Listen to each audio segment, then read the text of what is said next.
Subscribe कीजिए हमारे channel exam मंथन 24/7 को और बेल आइकन दबाना ना भूलें, जिससे आपको हमारी सभी वीडियोज़ की नोटिफिकेशन मिलती रहे।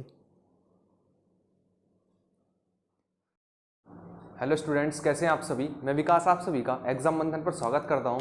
तो आज जो वीडियो ये बनाई जा रही है वो है मास्टर वीडियो, जो कि ज्योग्राफी के ऊपर डिपेंड है। ठीक है, इसके बाद हम बायोलॉजी के ऊपर मास्टर वीडियो बनाएंगे। ठीक है, मास्टर वीडियो का मतलब ये है कि इसमें आपको वो टॉपिक्स कवर कराए जाते हैं जो कि एग्जाम रिलेवेंट बहुत ज़्यादा इंपॉर्टेंट होते हैं, और वो भी डिटेल में। ठीक है, मैप से पढ़ने का फ़ायदा ज्योग्राफी का ये है, चाहे इंडियन हो चाहे वर्ल्ड हो, पढ़ने का फ़ायदा ये है ज्योग्राफी से कि आपके दिमाग में वो चीज़ें बहुत लंबे समय तक सेट रहती हैं। ठीक है, बात रही नोट्स की, तो आपको केवल ये वीडियो कंप्लीट देखनी है एंड तक। बात रही नोट्स की, तो नोट्स आप स्क्रीन पर देख सकते हैं। वो नोट्स मैं टेलीग्राम चैनल पर डाल दूंगा, आप वहां से डाउनलोड कर सकते हैं, जिसकी लिंक डिस्क्रिप्शन में है। ठीक है, तो आप सभी वीडियो को अच्छे से आराम से कंप्लीट देखना। जो स्टूडेंट नए हैं चैनल पर, चैनल को सब्सक्राइब जरूर कर लेना। ठीक है, क्योंकि आने वाले टाइम में आपको ऐसी वीडियो लगातार मिलती रहे। तो ये हमारी वीडियो है ज्योग्राफी की, जिसके अंतर्गत आज हम कौन कौन से टॉपिक्स कवर करेंगे, जैसे कि भारत के वन, भारत की मिट्टियां, भारत के द्वीप। ठीक है, और भी अलग अलग टॉपिक्स आज कवर करने वाले हैं। लगभग हम आज 5 या 6 टॉपिक्स कवर करेंगे डिटेल में। ठीक है, तो आपको वीडियो को एंड तक देखना है कंप्लीट। अब जो पढ़ेंगे वो पढ़ने वाले मिट्टी और वनों को। मिट्टी और वनों को एक साथ पढ़ने का कारण ये है कि मिट्टी और वनों से बहुत ज्यादा क्वेश्चन पूछे जाते हैं। दूसरी बात, ये दोनों आपस में रिलेट करते हैं। सीधी सी बात है, जहां पर बारिश मैटर करेगी वहां पर मिट्टी भी सेम मैटर करेगी। ठीक है, मैटर का मतलब जैसे कि जहां बारिश ज्यादा होगी वहां की मिट्टी ज्यादा उपजाऊ होगी। ठीक है, वहां पर खाद्यान्न ज्यादा होंगे। इसी वजह से मिट्टी और वनों को एक साथ पढ़ना जरूरी है। ठीक, इससे आप रिलेट कर पाएंगे और एग्जाम में आसानी से अटेम्प्ट कर पाएंगे क्वेश्चंस को। ठीक है, तो आइए हम शुरू करते हैं आज का लेक्चर, जिसमें हम सबसे पहले पढ़ेंगे मिट्टी को, उसके बाद पढ़ेंगे वनों को। ठीक है, तो आइए शुरू करते हैं आज का लेक्चर। नोट्स की दिक्कत मत लेना, नोट्स में टेलीग्राम चैनल पर डाल दूंगा। बिल्कुल जैसा लिखा हुआ है ना बोर्ड पर, बिल्कुल ऐसा मेरे हैंड रिटन नोट्स हैं, मैप से बने हुए, वो मैं डाल दूंगा, उसकी टेंशन आप मत लेना। ठीक, तो आइए शुरू करते हैं। देखिए, भारत में मिट्टियां, भारत में आईसीएआर ने भारत में मिट्टियों के प्रकार बताए हैं 8। मिट्टियों के 8 प्रकार बताए हैं, लेकिन जो सर्वाधिक क्षेत्रफल पर हमारी मिट्टियां पाई जाती हैं वो 4 हैं। कौन कौन सी हैं? सबसे पहले जड़ोल, जो कि सर्वाधिक क्षेत्रफल पर पाई जाती है। दूसरी हमारी लाल मिट्टी, तीसरी काली मिट्टी और चौथी लैटेराइट मिट्टी। ये सर्वाधिक क्षेत्रफल पर पाई जाने वाली मिट्टियों का समूह है। ठीक है, 4 सर्वाधिक क्षेत्रफल पर पाई जाने वाली मिट्टियां। सबसे पहले जलोढ़ मिट्टी, दूसरे पर हमारी लाल मिट्टी, तीसरे पर काली मिट्टी और चौथे पर लैटेराइट मिट्टी। ठीक है, जो मृदा विज्ञान संस्थान है वो हमारी भोपाल में है। मृदा विज्ञान संस्थान हमारी भोपाल में स्थित है। ठीक है, 4 मिट्टियां हैं। सबसे पहले हम 4 मिट्टियों के बारे में बात करेंगे, उसके बाद जो हमारी छोटी मिट्टियां हैं जो जिनसे क्वेश्चन बहुत कम पूछे जाते हैं, उन्हें भी साथ के साथ कवर करते हुए चलेंगे। ठीक है, और साथ के साथ ये भी बताता चलूंगा कि किस प्रकार इनसे क्वेश्चन पूछा जाता है एग्जाम में। जैसे कि सबसे पहले हम मिट्टी लेते हैं, वो है जलोढ़ मिट्टी। ठीक है ना, जलोढ़ मिट्टी। देखिए, जलोढ़ मिट्टी के बारे में बात करें तो जलोढ़ मिट्टी हमारे उत्तर भारत के मैदान में सर्वाधिक पाई जाती है। उत्तर भारत में सर्वाधिक जो मिट्टी पाई जाती है वो कौन सी? जलोढ़ मिट्टी है। जैसे कि यह सतलज नदी के क्षेत्र से लेकर और पूरे यूपी और बिहार, ठीक है ना, यूपी बिहार और नीचे झारखंड और थोड़ा बहुत चला जाता हमारा गुजरात वाले क्षेत्रफल में चली जाती है ये मिट्टी। ठीक है, ये मिट्टी चली जाती है। तो इन वाले क्षेत्रों में मुख्य रूप से पाई जाती है हमारी कौन सी मिट्टी? जलोढ़ मिट्टी। ठीक है ना, जलोढ़ मिट्टी को हम कॉप या कछारी मिट्टी भी कहते हैं, कॉप या कछारी मिट्टी भी कहते हैं। और ये सर्वाधिक उपजाऊ मिट्टी होती है जलोढ़ मिट्टी। ठीक है, उपजाऊ क्यों होती है? क्योंकि जब नदियां हिमालयी क्षेत्र से नीचे की ओर आती हैं, तो वो अपने द्वारा लाई गई मिट्टी को इस वाले क्षेत्र में बिछा देती हैं, इस वाले क्षेत्र पर बिछा देती हैं, जिससे हमारी जलोढ़ मिट्टी का निर्माण हुआ है। किसका? जलोढ़ मिट्टी का निर्माण हुआ है। इस वाले क्षेत्रफल पर जलोढ़ मिट्टी क्यों नहीं पाई जाती है? क्योंकि ये वाला हिस्सा हमारा पठारी है। कैसा है? पठारी है, और जहां से उद्गम होता है इन नदियों का वो मिट्टी वाला क्षेत्र नहीं है। जबकि ये वाला क्षेत्र जो है ये भी हमारे पहाड़ों से उद्गम होता है, लेकिन ये अपने साथ कैल्शियम और हमारा पोटेशियम के पत्थर लेके आती हैं साथ में, और इस वाले क्षेत्र में बिछा देती हैं। आपने देखा होगा उत्तर भारत के क्षेत्र जैसे यूपी बिहार वाले बच्चों ने देखा होगा, जब खुदाई होती है, बोरिंग लगाते हैं, तो एक गांठें निकलती हैं कैल्शियम की, सफेद कलर की गांठें। वो और कुछ नहीं है बल्कि नदियों के द्वारा काटकर लाया गया पत्थर है। जहां से इनका उद्गम हुआ वहां से काटकर जो पत्थर लाया गया वो इस वाले क्षेत्र में बिछा दिया गया। ठीक है, मिट्टी बिछा दी गई है, मिट्टी के नीचे वो कंकड़ पत्थर दब गए हैं क्योंकि उनमें ज्यादा वेट होता है। ठीक है, जब खुदाई होती है तो वो निकलते हैं। तो ये जो हमारी मिट्टी है, कौन सी, जलोढ़ मिट्टी जो है, ये उत्तर भारत के सर्वाधिक क्षेत्रफल पर पाई जाती है। उत्तर भारत के सर्वाधिक क्षेत्रफल पर हमारी जलोढ़ मिट्टी पाई जाती है। सर्वाधिक उपजाऊ मिट्टी है, ये भारत के 43% क्षेत्रफल पर पाई जाती है। ठीक है, इसे कौप या कछारी मिट्टी कहते हैं। ये मुख्य रूप से दो प्रकार की होती है, पुरानी जलोढ़ मिट्टी और नई जलोढ़ मिट्टी। जो नई जलोढ़ मिट्टी होती है उसे कहते हैं हम क्या, खादर मिट्टी। ठीक है ना, पुरानी जड़ों को कहते हैं बांगर मिट्टी। ठीक, कुछ अंतर नहीं है। देखिए, जब नदियां अपना, इस प्रकार समझिए, जब नदियां इस प्रकार आती हैं, ठीक है ना, इस प्रकार आती हैं तो अपने इस क्षेत्र में मिट्टी को बिछा देती हैं। ठीक है ना, मिट्टी को बिछा देती हैं। अब कुछ समय बाद क्या होगा, ये नदियां अपनी घाटी को गहरा करेंगी। जब गहरा करेंगी तो ये वाली मिट्टी दूर होती चली जाएगी। ठीक है ना, और ये पास में मिट्टी और बिछती चली जाएगी। तो ये जो नई मिट्टी बिछती चली जाएगी इसे कहते चले जाएंगे हम क्या, खादर मिट्टी। और जो पुरानी पीछे की ओर चलती चली जाएगी मिट्टी, जो हमारी छूटती चली जाएगी, उसे कहेंगे हम बांगर मिट्टी। तो अंतर कुछ नहीं है। जो पुरानी जलोढ़ मिट्टी है यानी पुरानी खादर को हम बांगर कहते हैं और नई जलोढ़ को हम खादर कहते हैं। बस इतना अंतर है। ठीक है ना, ठीक, आसानी से समझ सकते हैं। खाओगे किस चीज को आप, ठीक है ना, खाओगे किस चीज को, जो नई होगी, ठीक है ना, फ्रेश होगी। तो इसलिए नई जलोढ़ को कहते हैं खादर मिट्टी और पुरानी जलोढ़ को कहते हैं बांगर मिट्टी। ये आपको मुख्य रूप से याद रखनी है चीजें। ठीक है, इनमें खाद्यान्न बहुत अच्छा होता है, जैसे गेहूं, चना, मटर, इस प्रकार की चीजें, खाद्यान्न, चावल बहुत अच्छा होता है। इसी कारण यूपी हमारा गेहूं में प्रथम स्थान पर है। गेहूं में प्रथम स्थान पर है यूपी, क्योंकि यूपी वाले क्षेत्र में जलोढ़ मिट्टी पाई जाती है।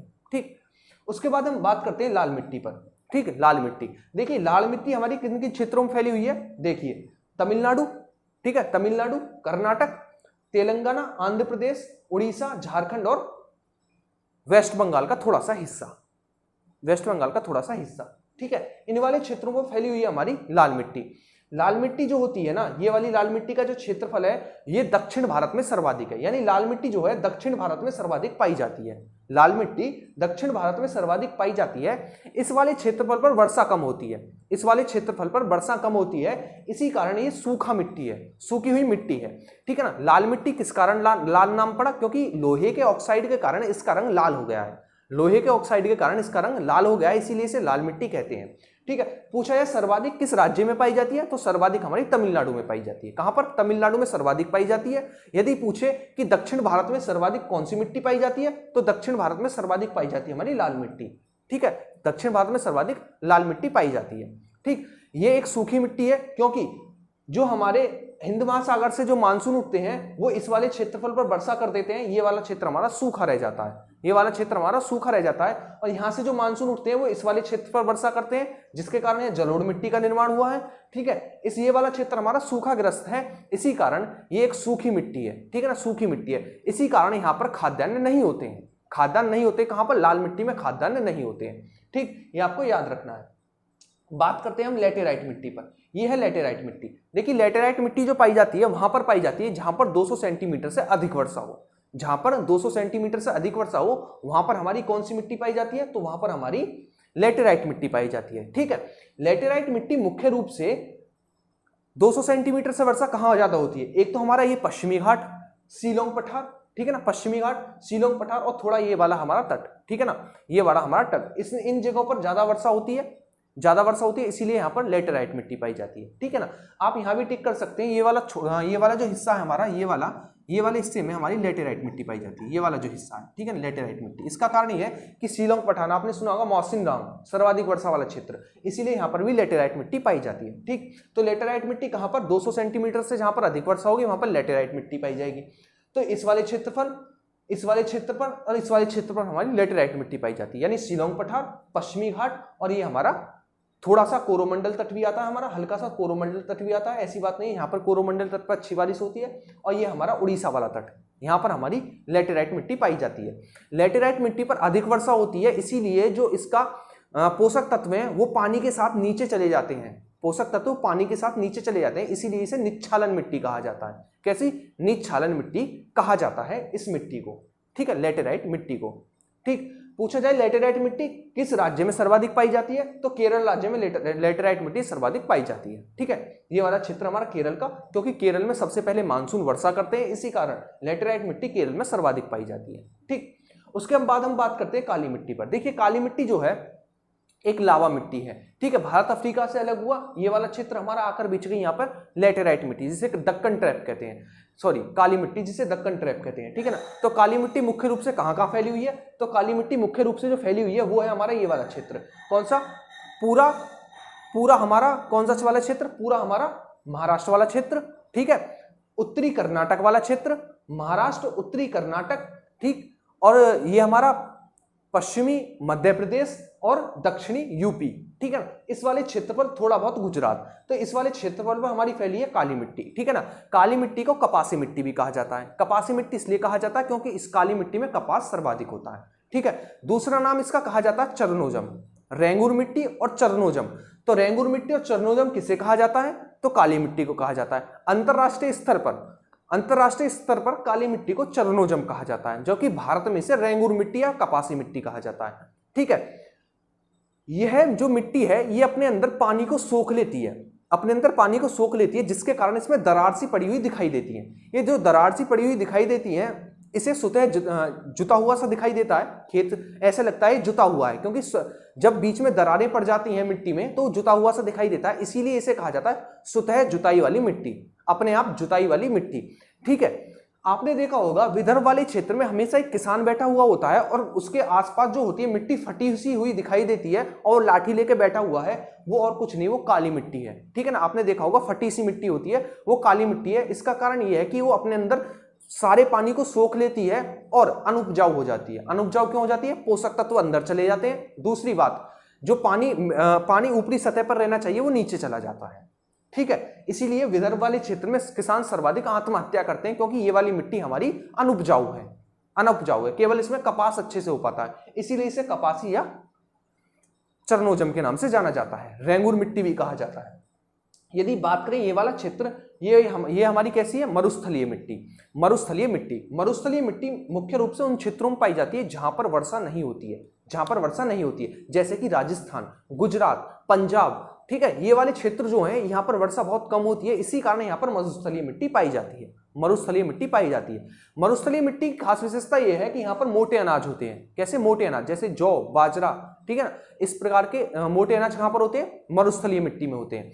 तो इसी कारण राजस्थान हमारा मोटे अनाजों में प्रथम स्थान पर है, क्योंकि सर्वाधिक क्षेत्रफल जो है सूखाग्रस्त वो हमारा राजस्थान में है। कहां पर है, राजस्थान में। ठीक है, तो ये हुआ हमारी मरुस्थलीय मिट्टी। यदि बात करें ये वाली पर्वतीय मिट्टी, तो पर्वतीय मिट्टी के देखो क्या याद रखना आपको, पर्वतीय मिट्टी क्या है, यहाँ पर बर्फ जमी रहती है, जिसके कारण यहाँ पर कोई खास वनस्पतियां, यहाँ पर कोई खास फसलें नहीं हो पाती, केवल वनस्पतियां होती हैं, जैसे कि हमारा सेब हो गया, नाशपाती हो गया। ठीक है, इस प्रकार की चीजें होती हैं इन पर्वतीय मिट्टियों पर। ठीक है ना, ये वाला पर्वतीय मिट्टी कहां पर पाई जाती है, हिमालयी वाला क्षेत्र, पूरा हिमालयी क्षेत्र में हमारी पर्वतीय मिट्टी पाई जाती है। ये हमारा पर्वतीय मिट्टी का क्षेत्र। ठीक है ना, पर्वतीय मिट्टी पर कुछ खास नहीं होता, क्योंकि ये हमेशा बर्फ से ढका रहता है, इसलिए यहाँ पर कुछ ऐसी चाय हो जाती है। ठीक है, चाय हो गया, हमारा सेब हो गया, नाशपातियां हो गई, जो ठंडे मौसम में होने वाली चीजें होती है वो हमारी पर्वतीय मिट्टी पर ज्यादा होती है। ठीक है, तो ये आपको मिट्टियों से चीजें याद रखनी है मुख्य रूप से। ठीक है, अब हम मूव करते हैं अपनी वनों की ओर। ठीक है ना, फिर इसके बाद हम एक बार रिकॉल कर लेंगे कि हमने क्या पढ़ा। ठीक है, सबसे पहले हमने क्या पढ़ा, सबसे पहले हमने पढ़ा जो हमारी मिट्टियां हैं, मिट्टियां हमारी कितने प्रकार की बताई थी, मैंने आपको मिट्टियां बताई थी 4 प्रकार की। ठीक है ना, 4 प्रकार की मिट्टियां बताई थी।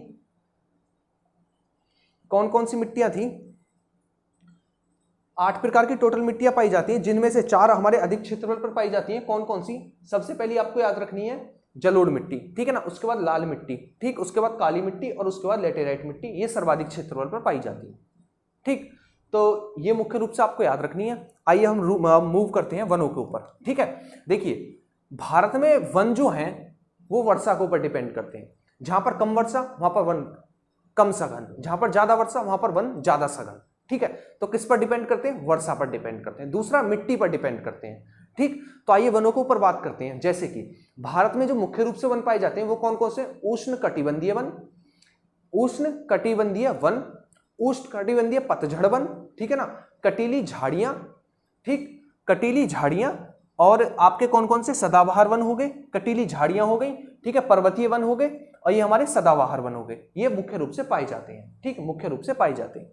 सबसे पहले हम बात करते हैं किस पर, सबसे पहले हम बात करते हैं उष्णकटिबंधीय वर्षावनों पर। यह है उष्णकटिबंधीय वर्षावन। जैसे कि ये वाला क्षेत्र जहां पर वर्षा ज्यादा होती थी वहां पर लैटेराइट मिट्टी पाई जाती थी, उसी प्रकार जहां पर वर्षा ज्यादा होती है वहां पर हमारी पाए जाते हैं कौन से, उष्णकटिबंधीय वर्षावन। उष्णकटिबंधीय वर्षावन, इसका कारण यह है कि यहाँ पर वर्षा बहुत ज्यादा होती है, जिसके कारण क्या होता है, यहाँ पर पेड़ बहुत लंबे लंबे बड़े बड़े होते हैं, क्योंकि लगातार वर्षा होती रहती है। वर्षा क्यों होती है, क्योंकि यहाँ पर नमी ज्यादा होती है और पत्ते चौड़े होते हैं। जब पत्ते चौड़े होते हैं तो उनसे पानी ज्यादा उठता है ऊपर, ठीक है ना। सूखेंगे तो ज्यादा पानी जाएगा हमारे वायुमंडल में। जब पानी ज्यादा जाता है तो उनसे क्या बनती है, उनसे घटा बनती है, जिससे वो बारिश करते हैं। इसलिए वहां पर लगातार बारिश होती रहती है। कहां पर, जो हमारे वर्षावन होते हैं, उष्णकटिबंधीय वर्षावन। किन किन क्षेत्रों पर पाए जाते हैं, तो उष्णकटिबंधीय वर्षावन हमारे ये वाला क्षेत्र हमारा पश्चिमी घाट, कोरोमंडल तट, ठीक है ना, उड़ीसा तट और शिलोंग पठार, इन पर पाए जाते हैं हमारे कौन से, उष्णकटिबंधीय वर्षावन, ठीक है ना। उष्णकटिबंधीय वर्षावन इन वाले क्षेत्रों पर पाए जाते हैं। इनमें मुख्य रूप से आपको जो याद रखने हैं वो है आबनूस, अबोनी, महोगनी, रोजवुड, नारियल, ताड़, रबड़ और सिनकोना। ये वृक्ष मुख्य रूप से पाए जाते हैं, ठीक है ना। यहाँ लगातार बारिश होती रहती है, इस वजह से जो ये वन होते हैं ना, ये बहुत ज्यादा सघन होते हैं और मोटे होते हैं, बहुत ज्यादा सघन और मोटे होते हैं, जिसके कारण इनका प्रयोग फर्नीचर में नहीं किया जा सकता है। फर्नीचर में क्यों नहीं किया जा सकता, क्योंकि काटने में बहुत ज्यादा हार्ड होते हैं, जैसे कि हमारा सफेदा का पेड़, ठीक है, काटने में बहुत ज्यादा हार्ड होते हैं, इसीलिए इनका प्रयोग हम फर्नीचर में नहीं कर सकते हैं। इनके आपको एग्जांपल मुख्य रूप से याद रखने हैं, जैसे कि आबनूस, अबोनी, महोगनी, रोजवुड, नारियल, ताड़, रबड़ और सिनकोना, ठीक है। ये है हमारे कौन से, ये है हमारे वर्षावन, ठीक है, उष्णकटिबंधीय वर्षावन, जहां पर बारिश ज्यादा होगी। बारिश कहां पर ज्यादा होगी, तो बारिश हमारी पश्चिमी घाट, कोरोमंडल तट, उड़ीसा तट और शिलोंग पठार, इनमें बारिश ज्यादा होती है, ठीक। यदि हम बात करें, ये हमारे कौन से, ये हमारे मरुस्थलीय वन वहां पर पाई जाएंगे जहां पर वर्षा कम होगी। जैसे कि मरुस्थलीय मिट्टी यहां पर पाई जाती थी, इसीलिए मरुस्थलीय वन यहाँ कहां पर पाए जाएंगे, राजस्थान वाले क्षेत्र में, राजस्थान, गुजरात वाला क्षेत्र, पंजाब वाला क्षेत्र, इन क्षेत्रों पर हमारा पाया जाएगा कैसा, मरुस्थलीय वन के एग्जाम्पल कौन कौन से, बबूल, खजूर और नागफनी, ठीक है, मुख्य रूप से ये नाम है। देखिए यहां पर जो बारिश कम होती है, इसीलिए जो यहाँ इन पौधों की पत्तियां होती हैं वो सुकड़कर कांटे का रूप धारण कर लेती हैं। आपने देखा हो कटीली झाड़ियां पाई जाती हैं, वो कटीली झाड़ियां और कुछ नहीं बल्कि पत्तियों का रूपांतरण है, यानी पत्तियां हमारी सिकुड़कर कांटे का रूप धारण कर लिया, ताकि वाष्पोत्सर्जन कम हो और उनके अंदर से पानी कम जाए बाहर, कम जाए। इसीलिए कांटे जो होते हैं वो पत्तियों का ही रूपांतरण होते हैं। और मुख्य रूप से कहां पर, जहां पर कटीले वन में झाड़ियां पाई जाती हैं, जैसे राजस्थान, गुजरात और हमारा पंजाब और थोड़ा सा यूपी वाला क्षेत्र भी है, ठीक है ना, यूपी वाला क्षेत्र भी है जो पूर्वी यूपी है, पश्चिमी यूपी है, ठीक है, तो इन पर पाई जाती है। अब हम बात करते हैं, और थोड़ा ये जो क्षेत्र हमारा, ठीक है ना, ये वाला क्षेत्र जो है हमारा, ये वाला क्षेत्र आंध्र प्रदेश के करनूल तक, ये वाला क्षेत्र जो है इसमें भी हमारी मरुस्थलीय वन पाए जाते हैं, ठीक। आइए अब बात करते हैं ये वाला क्षेत्र हमारा, ये कौन सा है, ये है उष्णकटिबंधीय पर्णपाती वन। देखिए उष्णकटिबंधीय पर्णपाती वन जो होते हैं मुख्य रूप से वर्षा पर डिपेंड करते हैं, ठीक है, मुख्य रूप से मानसून वर्षा पर डिपेंड करते हैं, ठीक। ये कैसे होते हैं, ये अपने अप्रैल और मार्च में अपने पत्तियां गिरा देते हैं। जब अपनी पत्तियां गिरा देते हैं, क्यों गिरा देते हैं अपनी पत्तियां, क्योंकि अप्रैल और मार्च में बहुत ज्यादा गर्मी पड़ती है, इस वजह से कि इनके अंदर से पानी कम निकले, इसलिए वो अपनी पत्तियां गिरा देते हैं। क्योंकि पानी का वाष्पोत्सर्जन कहां से होगा, पत्तियों से होगा, उनके डंडे से तो नहीं होगा ना, पत्तियों से होगा। तो अपनी पत्तियां गिराकर अपने अंदर पानी को सेफ रखते हैं। एक तो गर्मी पड़ती है, दूसरा नमी सोखने की क्षमता ज्यादा होती है अप्रैल और मार्च के महीने में जो गर्मी पड़ती है, ठीक है। मई वाला टाइम भी होता है जिसमें बहुत ज्यादा गर्मी पड़ती है, जिन्हें लू कहते हैं। लू क्या करती है, पानी को बहुत ज्यादा सोख लेती है, इसी कारण इस समय पर ये अपने पत्ते गिरा देते हैं, इसलिए इन्हें पतझड़ वन कहते हैं। कैसे कहते हैं, पतझड़ वन कहते हैं। पतझड़ वन मुख्य रूप से ये हमारा मिडिल इंडिया है, इसमें पूरे जो है हमारे पतझड़ वन पाए जाते हैं। कैसे, पतझड़ वन, यानी सर्वाधिक हमारा क्षेत्रफल किनका है, तो पतझड़ वनों का है। पतझड़ वनों का सर्वाधिक क्षेत्रफल है भारत में। इनके आपको एग्जाम्पल याद रखने हैं, जैसे कि शीशम, साल, सागौन, साखू, आम, आंवला, चंदन, ठीक है। जो सबसे ज्यादा पूछा गया है वो है शीशम, साल, सागौन और चंदन, ठीक है। तो आपको सभी याद रखने, देखो से नाम से सभी टिक करने हैं, शीशम, साल, सागौन, साखू, ठीक है ना। अब बचे दो ए नाम से क्या, आम और आंवला, ठीक है ना। लास्ट आपको चंदन यूनिक आप याद रख सकते हैं। चंदन सर्वाधिक किस राज्य में होता है, तो कर्नाटक में। कहां पर, कर्नाटक में सर्वाधिक होता है हमारा चंदन, ठीक है। तो ये चीजें आपको मुख्य रूप से याद रखनी है। ये हमारे सर्वाधिक क्षेत्रफल पर पाए जाते हैं, कौन से, पर्णपाती वन, और इनके एग्जाम्पल है शीशम, साल, सागौन, साखू, आम, आंवला और चंदन। और चंदन सर्वाधिक कर्नाटक में पाया जाता है। ठीक है, अब हम बात करते हैं जो हमारे पर्वतीय वन है। पर्वतीय वनों में मुख्य रूप से आपको याद रखने हैं, देखिए पर्वतीय वनों की खास विशेषता क्या है कि यहाँ पर लगातार बर्फ जमी रहती है, इसीलिए यहाँ पर कटीले वन पौधे ये तो पाए नहीं जाते हैं, ना ही कोई बड़े वृक्ष पाए जाते हैं। यहाँ पर एक शंकुआकार वृक्ष पाए जाते हैं, जिनके अलग अलग ऊंचाइयों के साथ साथ जैसे बढ़ते जाते हैं इनके नाम भी अलग अलग होते जाते हैं। जैसे कि इनके आपको याद रखने नाम जैसे देवदार, ओक, बच, मैपिल, टुंड्रा, फर और सनफ्लोवर। किस प्रकार पूछे जाएंगे इनके एग्जाम्पल? एक मेरे एग्जाम में पूछा गया था, देवदार किस प्रकार के वनों का उदाहरण है? वर्षा वन, मरुस्थलीय वन, ठीक है ना, सदाबहार वन, या फिर आपका आंसर होगा ये कौन से? पर्वतीय वन। किसका उदाहरण है? तो आपका आंसर होगा पर्वतीय वनों का उदाहरण है हमारा। किसका? पर्वतीय वनों का उदाहरण है। ठीक है ना, आपको याद रखना है, ठीक, पर्वतीय वनों का उदाहरण है, ये चीज आपको याद रखनी है लगातार। ठीक, तो और ये जो वन होते हैं जिन्हें हम कहते हैं वर्षा वन, ठीक है ना, ये हमारे सदाबहार वन भी होते हैं। कैसे? सदाबहार वन भी होते हैं, क्योंकि यहाँ लगातार बारिश होती है और सदाबहार रहते हैं। ठीक, तो ये थे हमारे वनों के ऊपर बात की हमने। आइए एक बार रिकॉल कर लेते हैं कि हमने क्या क्या पढ़ा। जैसे कि सबसे पहले हमने पढ़ा मिट्टियों को। मिट्टियां ICAR के द्वारा मिट्टियों को 8 भागों में बांटा गया है। भारतीय मृदा संस्थान जो है हमारी कहां पर है? भोपाल में है। ठीक है ना, सबसे ज्यादा क्षेत्रफल पर जो मिट्टियां पाई जाती है वो है जलोढ़, जड़ोल, ठीक है ना, लाल, काली और लेटेराइट मिट्टी। यदि बात करें जलोढ़ की, जलोढ़ हमारे उत्तर भारत के क्षेत्रफल पर सर्वाधिक पाई जाती है। ठीक है, जैसे कि उत्तर प्रदेश, बिहार, थोड़ा बहुत गुजरात वाले क्षेत्र पर सर्वाधिक कौन सी पाई जाती है? जलोढ़ मिट्टी। जलोढ़ को कहते हैं कौप या कछारी मिट्टी। 43% क्षेत्रफल पर पाई जाती है और सर्वाधिक उपजाऊ होती है, इसीलिए खाद्यान्न सर्वाधिक जलोढ़ मिट्टी में होते हैं। ठीक है, दूसरी बात आपको याद रखनी है कि ये 2 प्रकार की होती है, नई जलोढ़ को कहते हैं खादर और पुरानी जड़ को कहते हैं बांगर। ठीक, उसके बाद हमने बात की लाल मिट्टी पर, तो लाल मिट्टी सर्वाधिक हमारे मध्य जो हमारा दक्षिण भारत का क्षेत्र है इस पर सर्वाधिक लाल मिट्टी पाई जाती है। पूछे कि किस राज्य में सर्वाधिक, तो तमिलनाडु राज्य में सर्वाधिक पाई जाती है। कौन सी? लाल मिट्टी सर्वाधिक पाई जाती है। ठीक है ना, लाल मिट्टी जो होती है लोहे के ऑक्साइड के कारण इसका रंग लाल होता है और ये अनुपजाऊ मिट्टी होती है क्योंकि यहाँ पर वर्षा कम होती है, इसलिए यहाँ पर खाद्यान्न नहीं होते हैं। ठीक है, उसके बाद हमने बात की लेटेराइट मिट्टी पर, तो जहां पर हमारा वर्षा ज्यादा होती है वहां पर हमारी लेटेराइट मिट्टी पाई जाती है। जैसे कि पश्चिमी घाट, शिलोंग, पश्चिमी घाट, कोरोमंडल तट, ठीक है ना, उड़ीसा तट और हमारा शिलोंग पठार, यहाँ पर वर्षा ज्यादा होती है, इसीलिए यहाँ पर लेटेराइट मिट्टी पाई जाती है। और लेटेराइट मिट्टी की खास विशेषता यह है कि जब ज्यादा वर्षा होती है तो इसके अंदर के जो पोषक तत्व होते हैं वो मिट्टी के साथ नीचे चले जाते हैं, इसलिए इसे निच्छालन मिट्टी कहा जाता है। कैसी? निच्छालन मिट्टी कहा जाता है। और जब ज्यादा वर्षा होगी तो दलदली मिट्टी भी हमारी इसी वाले क्षेत्र पर पाई जाएगी, दलदली मिट्टी। इसका मतलब दलदली मिट्टी और लेटेराइट मिट्टी दोनों केरल में सर्वाधिक पाई जाती है। ठीक है, केरल में सर्वाधिक पाई जाती है। उसके बाद हमने बात की किस पर? काली मिट्टी पर। काली मिट्टी जो है मुख्य रूप से किन किन क्षेत्रों पर पाई जाती है? तो सबसे महाराष्ट्र, उसके बाद उत्तरी कर्नाटक, थोड़ा बहुत MP और थोड़ा सा उत्तर प्रदेश वाले हिस्से में काली मिट्टी पाई जाती है। काली मिट्टी में सर्वाधिक कपास होता है, ठीक है ना, इसीलिए इसे कपासी मिट्टी कहा जाता है। इसे रेंगूर मिट्टी कहा जाता है और अंतरराष्ट्रीय स्तर पर इसे चरनोजम कहा जाता है। इसमें जल धारण करने की क्षमता ज्यादा होती है, इसीलिए ये फटी सी दिखाई देती है। फटी सी दिखाई देने के कारण ये जुती हुई दिखाई देती है, इसीलिए इसे स्वतः जुताई वाली मिट्टी भी कहा जाता है। स्वतः जुताई वाली मिट्टी भी कहा जाता है, ये आपको याद रखना है। ठीक है, विदर्भ वाला क्षेत्र जो है वो स्वतः जुताई वाली मिट्टी का है, यानी काली मिट्टी का क्षेत्र है। उसके बाद मरुस्थलीय मिट्टी।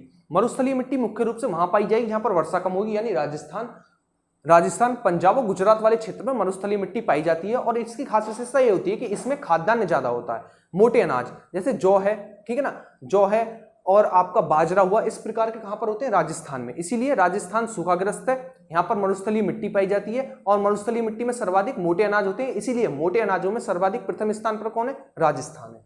उसके बाद हमने बात की पर्वतीय मिट्टियों पर। पर्वतीय मिट्टियों में मुख्य रूप से सेब, नाशपाती, चाय जैसी चीजें होती हैं, क्योंकि यहाँ पर जो पेड़ हैं लगातार बर्फ से ढके रहते हैं, इसलिए यहाँ पर कोई ज्यादा बड़ी वनस्पतियां नहीं हो पाती हैं। ठीक है ना, छोटी छोटी चीजें होती हैं यहाँ पर इस वाले क्षेत्रफल पर। और कहाँ पर पाई जाती है हमारी जो ये पर्वतीय मिट्टी है?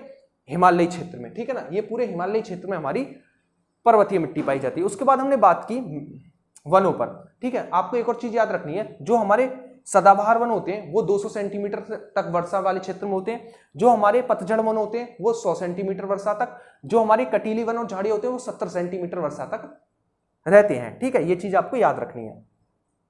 एक और बात आपको याद रखनी है कि सबसे पहले हमने बात की किस पर, सबसे पहले हमने बात की मरुस्थलीय मिट्टी पर। तो मरुस्थलीय मिट्टी में मुख्य रूप से कहां पर, राजस्थान, गुजरात और पंजाब वाले क्षेत्र में पाई जाती है। इनके जो एग्जांपल वो बबूल, खजूर और नागफनी। ठीक, उसके बाद हमने बात की ये है हमारी कैसे बने ये वाले हमारे, ये हमारे सदाबहार वन, क्योंकि यहाँ पर वर्षा लगातार होती रहती है, इसलिए हरे भरे रहते हैं। इसके एग्जांपल आबनूस, अबोनी, महोगनी, रोजवुड, नारियल, ताड़, रबड़ और सिनकोना। ठीक, ये आपको नाम याद रखने हैं, इनसे क्वेश्चन पूछा जाता है। ठीक, कितनी वर्षा पर होते हैं, तो 200 सेंटीमीटर तक की वर्षा पर होते हैं। इसीलिए ये कहां पर पाए जाते हैं, तो पश्चिमी तट, कोरोमंडल तट, उड़ीसा तट और थोड़ा बहुत शिलोंग पठार पर ये पाई जाती है, क्योंकि यहाँ पर वर्षा ज्यादा होती है। उसके बाद हमने बात की ये हमारे पतझड़ वन। पतझड़ वन जो हमारे भारत के सर्वाधिक क्षेत्रफल पर पाए जाते हैं, जैसे कि हमारा ये वाला हिस्सा है पूरा, ठीक है ना, मिडिल वाला हिस्सा है, यहाँ पर सर्वाधिक कौन से वन पाए जाते हैं, तो पतझड़ वन पाए जाते हैं। 100 सेंटीमीटर वर्षा तक पतझड़ वन होते हैं। और पतझड़ वनों की खास विशेषता यह है कि इसमें शीशम, साल, सागौन, साखू, आम, आंवला, चंदन जैसे वृक्ष होते हैं, जो कि गृह निर्माण के लिए बहुत ज्यादा इंपॉर्टेंट होते हैं। इनसे फर्नीचर का निर्माण बहुत ज्यादा किया जाता है। ठीक, ये आपको याद रखनी है। पतझड़ वन किस लिए कहते हैं, क्योंकि ये अपने मार्च और अप्रैल जैसे महीने में अपने पत्ते गिरा देते हैं, जिससे कि कम वाष्पोत्सर्जन हो, इसीलिए इन्हें कहा जाता है पतझड़ वन। ठीक, उसके बाद हमने बात की कौन से, पर्वतीय वन। तो पर्वतीय वन हमारे मुख्य रूप से हिमालयी क्षेत्र में पाए जाते हैं, और यहाँ पर कोई ज्यादा अच्छी वनस्पतियां नहीं होती हैं, क्योंकि यहाँ पर लगातार बर्फ जमी रहती है। ठीक है, इनके आपको एग्जाम्पल याद रखने हैं, जैसे कि देवदार, ओक, बच, मैपिल, टुंड्रा, फर और सनफ्लोवर। ये मुख्य रूप से एग्जाम्पल है किसके, पर्वतीय वनों के। ठीक है, ये एग्जाम्पल आपको अच्छे से याद रखने हैं, क्योंकि एग्जाम्पल जो इनसे क्वेश्चन पूछा जाएगा। मुख्य रूप से आपको दे देगा शीशम किस प्रकार के वनों से प्राप्त होता है, ठीक है ना, सदाबहार वन, पतझड़ वन, मरुस्थलीय वन या फिर पर्वतीय वन, तो आपको याद रखना है। ठीक है, तो ये थी हमारी मिट्टी और ये हमारे वन। ठीक है, तो बताते चलना कि वीडियो कैसी लग रही है, साथ के साथ बताते भी चलना। ठीक है, वीडियो को लाइक तो कर दिया होगा, जो रेगुलर देखते हैं उनका पता मुझे, आते ही लाइक कर देते हैं, उनकी कोई दिक्कत नहीं है, लेकिन जिन्होंने नहीं किया वो कम से कम कर देना। ठीक, नेक्स्ट टॉपिक शुरू करते हैं। पहले बताइएगा कि वीडियो कैसी लग रही है। ठीक, वीडियो को शेयर कर देना, जो अपने आपके व्हाट्सएप ग्रुप हो, टेलीग्राम ग्रुप हो, उनमें शेयर कर दिया करें, ताकि और भी स्टूडेंट्स को फायदा मिले। हो सकता है तो स्टेटस लगा सकते हैं, आपके कम से कम 30-40 दोस्त होंगे, तो वो तो कम से कम देख सकते हैं। ठीक है, तो इस प्रकार भी आप शेयर कर सकते हैं, यदि आपके कोई व्हाट्सएप ग्रुप या टेलीग्राम ग्रुप नहीं है। ठीक, नोट्स की टेंशन मत लेना, नोट्स में डाल दूंगा। ठीक, अब आप अपना नेक्स्ट टॉपिक शुरू करते हैं, जिसमें हम बात करेंगे कुछ द्वीपों पर। ठीक है, द्वीपों पर बात करते हुए चलेंगे, और भी टॉपिक देखते हैं कौन से हमारे लिए बेस्ट रहते हैं एग्जाम के लिए। तो आइए हम नेक्स्ट टॉपिक शुरू करते हैं। इतने वीडियो को लाइक कर लेना, जो चैनल पर नए हो चैनल को सब्सक्राइब कर लेना। ठीक है, चलो इसे शेयर भी कर देना वीडियो को। तो नेक्स्ट टॉपिक हम शुरू करते हैं अब। तो आइए अब हम अपना नेक्स्ट टॉपिक शुरू करते हैं, जिसके अंतर्गत हम पढ़ने वाले हैं भारत की भूगर्भिक चट्टानें और भारत के द्वीप। भारत की भूगर्भिक चट्टानें और भारत के द्वीप, इन दोनों टॉपिक्स को कवर करेंगे और डिटेल में कवर करेंगे। ऐसा नहीं है कि ये मास्टर वीडियो है और इसमें आपको निपटा दिया जाए, नहीं, देखो डिटेल में कवर करते चलेंगे, लेकिन हाँ आपको सुनना पड़ेगा अच्छे से, क्योंकि बोर्ड पर सब कुछ लिखना पॉसिबल नहीं है। तो आप बिल्कुल एंड तक वीडियो को अच्छे से इम्तिनान से सुने। ठीक है, नोट्स की दिक्कत पड़ेगी तो मैं टेलीग्राम चैनल पर डाल दूंगा, लेकिन आप अच्छे से केवल और केवल सुनते रहें वीडियो को। इसका ये फायदा, आप किसी भी समय से सुन सकते हैं, अपना जब सोने वाले हो तब तो इस वीडियो को देख लेना, या फिर आप खाना खा रहे हो तब देख लेना, पर इस वीडियो को कंप्लीट कर लेना। ठीक है, तो आइए अब हम शुरू करते हैं भारत की भूगर्भिक चट्टानें। देखिए, भारत की भूगर्भिक चट्टानों को पढ़ने से पहले सबसे पहले हमें यह समझना होगा आखिरकार भूगर्भिक चट्टानें होती क्या हैं, किन्हें कहते हैं भूगर्भिक चट्टानें और इनका क्या प्रयोग है। देखिए, भूगर्भिक का मतलब है भूमि के अंदर दबी हुई, भूमि के अंदर दबी हुई, यानी कि मिट्टी हमारी भूगर्भिक चट्टान नहीं होगी, क्योंकि मिट्टी के अंदर जो दबी हुई चीजें मिलेंगी वो भूगर्भिक चट्टानों के अंतर्गत आएंगी। भूगर्भ यानी पृथ्वी के गर्भ यानी अंदर की ओर दबे हुए, जैसे कि इनसे निकलने वाली महत्वपूर्ण चीजें, फॉर एग्जाम्पल सोना, तांबा, हीरा, संगमरमर, ठीक है, मैग्नीज, चांदी, ये सभी क्या है हमारी, ये सभी हमारी भूगर्भिक चट्टानों से मिलने वाले खनिज हैं।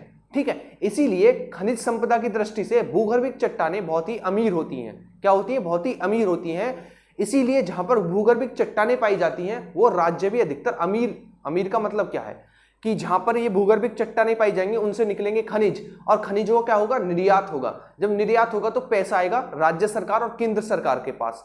ठीक है, तो इसीलिए जो हमारी चट्टानें होती हैं वो खनिज संपदा की दृष्टि से भूगर्भिक चट्टानें बहुत ही महत्वपूर्ण होती हैं और अमीर होती हैं। अमीर आप समझ चुके होंगे किस प्रकार होती हैं।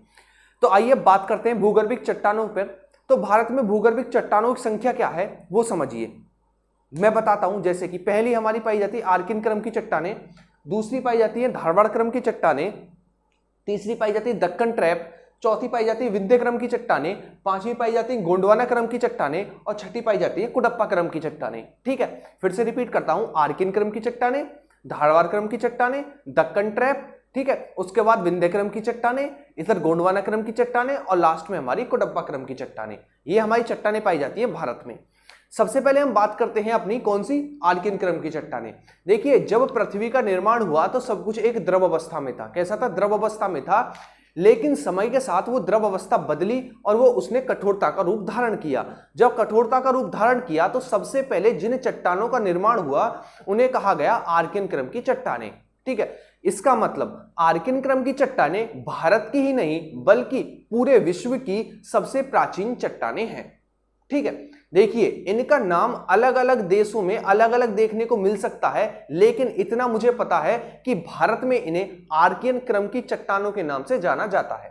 ठीक है, इसका मतलब जो आर्कियन क्रम की चट्टानें भारत में हैं, वही चट्टानें किसी देश में होंगी तो वो सबसे प्राचीन होंगी, क्योंकि जब द्रव अवस्था में थी पूरी पृथ्वी तो पूरे विश्व में द्रव अवस्था में थी, ऐसा नहीं था कि भारत ही द्रव अवस्था में था। ठीक है, तो आप समझे होंगे, पहला आर्किन क्रम की चट्टानें जो कि हमारे भारत की सबसे प्राचीन चट्टानें हैं। ठीक, उसके बाद हम बात करते हैं धारवाड़ क्रम की चट्टानें। कौन सी? धारवाड़ क्रम की चट्टानें। धारवाड़ क्रम की चट्टानें, इनका नाम धारवाड़ इसलिए पड़ा क्योंकि ये कर्नाटक में पाई जाती हैं, कर्नाटक में पाई जाती हैं और कर्नाटक के एक जिले का नाम है धारवाड़। कर्नाटक के जिले का नाम है धारवाड़, इसीलिए इन चट्टानों को धारवाड़ क्रम की चट्टानें कहा जाता है। धारवाड़ क्रम की चट्टानें कहा जाता है। इनकी खास विशेषता यह है कि इन धारवाड़ क्रम की चट्टानों से हमें लौह अयस्क और कह सकते हैं हम धात्विक खनिज जैसे तांबा, मैग्नीज, ठीक है, तांबा, मैग्नीज, सोना, चांदी, ठीक है, लोहा, इस प्रकार की जितने भी हमारे महत्वपूर्ण धात्विक खनिज हैं वो हमें धारवाड़ क्रम की चट्टानों से देखने को मिलते हैं। और धारवाड़ क्रम की चट्टानें मुख्य रूप से कर्नाटक में पाई जाती हैं। कर्नाटक में पाई जाती हैं इसीलिए इनका नाम पड़ा धारवाड़। क्यों? क्योंकि कर्नाटक के एक जिले का नाम है धारवाड़। ठीक है, थोड़ी बहुत हमारी ये चट्टानें राजस्थान में ही पाई जाती हैं। आपने देखा होगा तांबे के लिए राजस्थान प्रसिद्ध है, तांबे के लिए, ठीक है ना, जावर की खाने जस्ते के लिए प्रसिद्ध हैं। ठीक, तो थोड़ी बहुत हमारी कहां पर पाई जाती है? राजस्थान में ही पाई जाती हैं। तो पूछा जाए कि धारवाड़ क्रम की चट्टानें किन दो राज्यों में पाई जाती हैं, तो कर्नाटक और राजस्थान मुख्य रूप से दो राज्यों में पाई जाती हैं। देखिए, थोड़ी बहुत तो कहीं ना कहीं हल्की बिखरी हुई मिलेंगी आपको, किसी ना किसी राज्य में पता पड़ी, थोड़ा बहुत खोदा तो हमारी धारवाड़ क्रम की चट्टानें निकल जाएंगी, लेकिन मुख्य रूप से एग्जाम फोकस करता है मुख्य रूप से किस राज्य में पाई जाती है। तो मुख्य रूप से दो राज्यों में पाई जाती है। कौन कौन सी? पहला हमारा कर्नाटक और दूसरा हमारा राजस्थान। ठीक है, उसके बाद हम बात करते हैं किस पर? विंध्य क्रम की चट्टानों पर। विंध्य क्रम की चट्टानें, आपको पता है कि विंध्य पर्वत हमारा एमपी में फैला हुआ है। विंध्य पर्वत हमारा एमपी में फैला हुआ है, यह है एमपी वाला हिस्सा जहां पर विंध्य पर्वत फैला हुआ है। तो इस पर्वत के आसपास जो चट्टानें पाई जाती हैं उन्हें कहा गया विंध्य क्रम की चट्टानें। इसका कारण यह था चूंकि विंध्य पर्वत एमपी में पाया जाता है और ये चट्टानें भी एमपी के आसपास पाई जाती हैं, इसीलिए इन्हें नाम दे दिया गया विंध्य क्रम की चट्टानें, विंध्य पर्वत के नाम पर। ठीक है, विंध्य क्रम की चट्टानों की खास विशेषता यह है कि विंध्य क्रम की चट्टानों से गृह निर्माण की सामग्री फॉर एग्जाम्पल जैसे कि हमारा चूना पत्थर, बलुआ पत्थर, संगमरमर, चीनी मिट्टी और सबसे महत्वपूर्ण धातु नहीं अधातु, हीरा। ठीक है, ये हमारी कहां से पाए जाते हैं? ये हमारे विंध्य क्रम की चट्टानों से पाए जाते हैं। तो मुख्य रूप से आपको याद रखना है, विंध्य क्रम की चट्टानें मुख्य रूप से एमपी वाले क्षेत्र में पाई जाती हैं। कहां पर? एमपी वाले क्षेत्र में पाई जाती हैं और विंध्य पर्वत के आसपास पाई जाती हैं। इन चट्टानों की खास विशेषता यह है कि इनसे हमें गृह निर्माण की सामग्री मिलती है। गृह निर्माण की सामग्री का मतलब है चूना पत्थर, बलुआ पत्थर, संगमरमर, चीनी मिट्टी और हीरा। हीरा हमें पन्ना की खानों एमपी से मिलता है। आपने सुना होगा पन्ना की खानों एमपी से मिलता है। इसका मतलब धारवाड़ के जो विंध्य क्रम की चट्टानें कहां पर हुई? एमपी में हुई। लेकिन आपने एक और चीज सुनी होगी कि गोलकुंडा से भी हीरा मिलता है, गोलकुंडा की खानों से। इसका मतलब आंध्र प्रदेश में भी थोड़ा बहुत हिस्सा है। किसका? थोड़ा बहुत हिस्सा देखने को मिलता है हमें। किसका? विंध्य क्रम की चट्टानों का थोड़ा बहुत हिस्सा। ठीक है, क्योंकि हीरा जो है वो गोलकुंडा की खानों से भी मिलता है और जो हीरा है वो हमें विंध्य क्रम की चट्टानों से मिलता है। इसी कारण आंध्र प्रदेश में भी थोड़ी बहुत विंध्य क्रम की चट्टानें पाई जाती हैं। ठीक है, थोड़ी बहुत। मुख्य रूप से पूछे तो एमपी में विंध्य पर्वत के आसपास। उसके बाद हम बात करते हैं कुडप्पा क्रम की चट्टानों पर। देखिए कुडप्पा क्रम की चट्टानें मुख्य रूप से आंध्र प्रदेश में पाई जाती हैं। कहां पर? आंध्र प्रदेश में पाई जाती हैं। इनकी खास विशेषता यह है कि जो कुडप्पा क्रम की चट्टानें हैं, ये आंध्र प्रदेश के एक कुडप्पा नामक जिले में पाई जाती हैं, इसीलिए इनका नाम रखा गया कुडप्पा क्रम की चट्टानें। कुडप्पा क्रम की चट्टानें, ठीक है। आपको इससे रिलेटेड यही चीज याद रखनी है, ये मिक्स चट्टानें हैं, इनसे धात्विक, अधात्विक, ठीक है ना, गहन निर्माण की सामग्री, सभी प्रकार की थोड़ी थोड़ी चीजें मिलती हैं, इसीलिए इनसे कुछ महत्वपूर्ण चीज आपको याद नहीं रखनी है, यूनिक, ठीक है। तो बस केवल आपको याद रखना है कुडप्पा क्रम की चट्टानें मुख्य रूप से किस राज्य में पाई जाती है? आंध्र प्रदेश में पाई जाती है। और इनकी खास विशेषता क्या है कि ये आंध्र प्रदेश के कुडप्पा नामक जिले में पाई जाती है, इसीलिए इनका नाम पड़ा कुडप्पा क्रम की चट्टानें, ठीक है। उसके बाद हम बात करते हैं गोंडवाना क्रम की चट्टानें। कौन सी? गोंडवाना क्रम की चट्टानें। देखिए गोंडवाना क्रम की चट्टानों की खास विशेषता यह है कि गोंडवाना क्रम की चट्टानें नदी घाटी क्षेत्र में पाई जाती हैं। नदी घाटी क्षेत्र में पाई जाती हैं किसकी? गोंडवाना क्रम की चट्टानें नदी घाटी क्षेत्र, जैसे कि हमारा ये वाला नदी घाटी क्षेत्र। अगर पूछे कौन सा नदी घाटी क्षेत्र, कहने को तो ये भी नदी घाटी क्षेत्र है, लेकिन मुख्य रूप से इस नदी घाटी क्षेत्र में पाई जाती है हमारी कौन सी? गोंडवाना क्रम की चट्टानें। जैसे कि हमारी गोदावरी, कृष्णा, कावेरी, ये नदियां जो हैं इनके क्षेत्र में पाई जाती हैं गोंडवाना क्रम की चट्टानें। गोंडवाना क्रम की चट्टानों की खास विशेषता यह है कि गोंडवाना क्रम की चट्टानों से हमें कोयला प्राप्त होता है, और भारत का 80% कोयला गोंडवाना क्रम की चट्टानों से प्राप्त होता है। भारत का 80% कोयला गोंडवाना क्रम की चट्टानों से प्राप्त होता है, ठीक है, गोंडवाना क्रम की चट्टानों से प्राप्त होता है। और किस प्रकार का? विटुमिनस प्रकार का। सेकंड सबसे अच्छा कोयला, विटुमिनस प्रकार का कोयला गोंडवाना क्रम की चट्टानों से प्राप्त होता है। यदि बात करें सबसे बेस्ट कोयला जो होता है, जो एंथ्रेसाइट कोयला होता है, जिसमें लगभग 80% हमारा कार्बन होता है, वो हमें भारत में कहां से प्राप्त होता है? तो वो भारत में हमें कारगिल से प्राप्त होता है। कहां से? कारगिल से प्राप्त होता है। तो एंथ्रेसाइट प्रकार का कोयला भारत में मात्र एक स्थान से प्राप्त होता है, जिसका नाम है कारगिल। यदि पूछे भारत में किस प्रकार का कोयला सर्वाधिक पाया जाता है, तो भारत में सर्वाधिक जो कोयला पाया जाता है वो है विटुमिनस, सेकंड सबसे अच्छा कोयला। कहां पर? नदी घाटी क्षेत्र में। यदि पूछा जाए कौन सी नदी घाटी क्षेत्र? गोदावरी, कृष्णा और कावेरी के नदी घाटी क्षेत्र। यदि पूछा जाए किस क्रम की चट्टानों में, तो गोंडवाना क्रम की चट्टानों में, गोंडवाना क्रम की चट्टानों में, ठीक है। उसके बाद हम देखते हैं कौन सा? दक्कन ट्रैप। दक्कन ट्रैप, देखिए जब भारत अफ्रीका से अलग होकर आया था, तो उसके साथ जो लावा बहकर आया, तो लावा इस वाले क्षेत्र में फैल गया, इस वाले क्षेत्र में फैल गया, जिससे हमारी काली मिट्टी का निर्माण हुआ। काली मिट्टी का निर्माण हुआ इन चट्टानों से, तो इसे कहा गया दक्कन ट्रैप, ठीक है ना, दक्कन ट्रैप। तो इसका मतलब दक्कन ट्रैप की खास विशेषता यह है कि दक्कन ट्रैप पर काली मिट्टी पाई जाती है। दक्कन ट्रैप पर काली मिट्टी पाई जाती है, दक्कन ट्रैप की खास विशेषता है।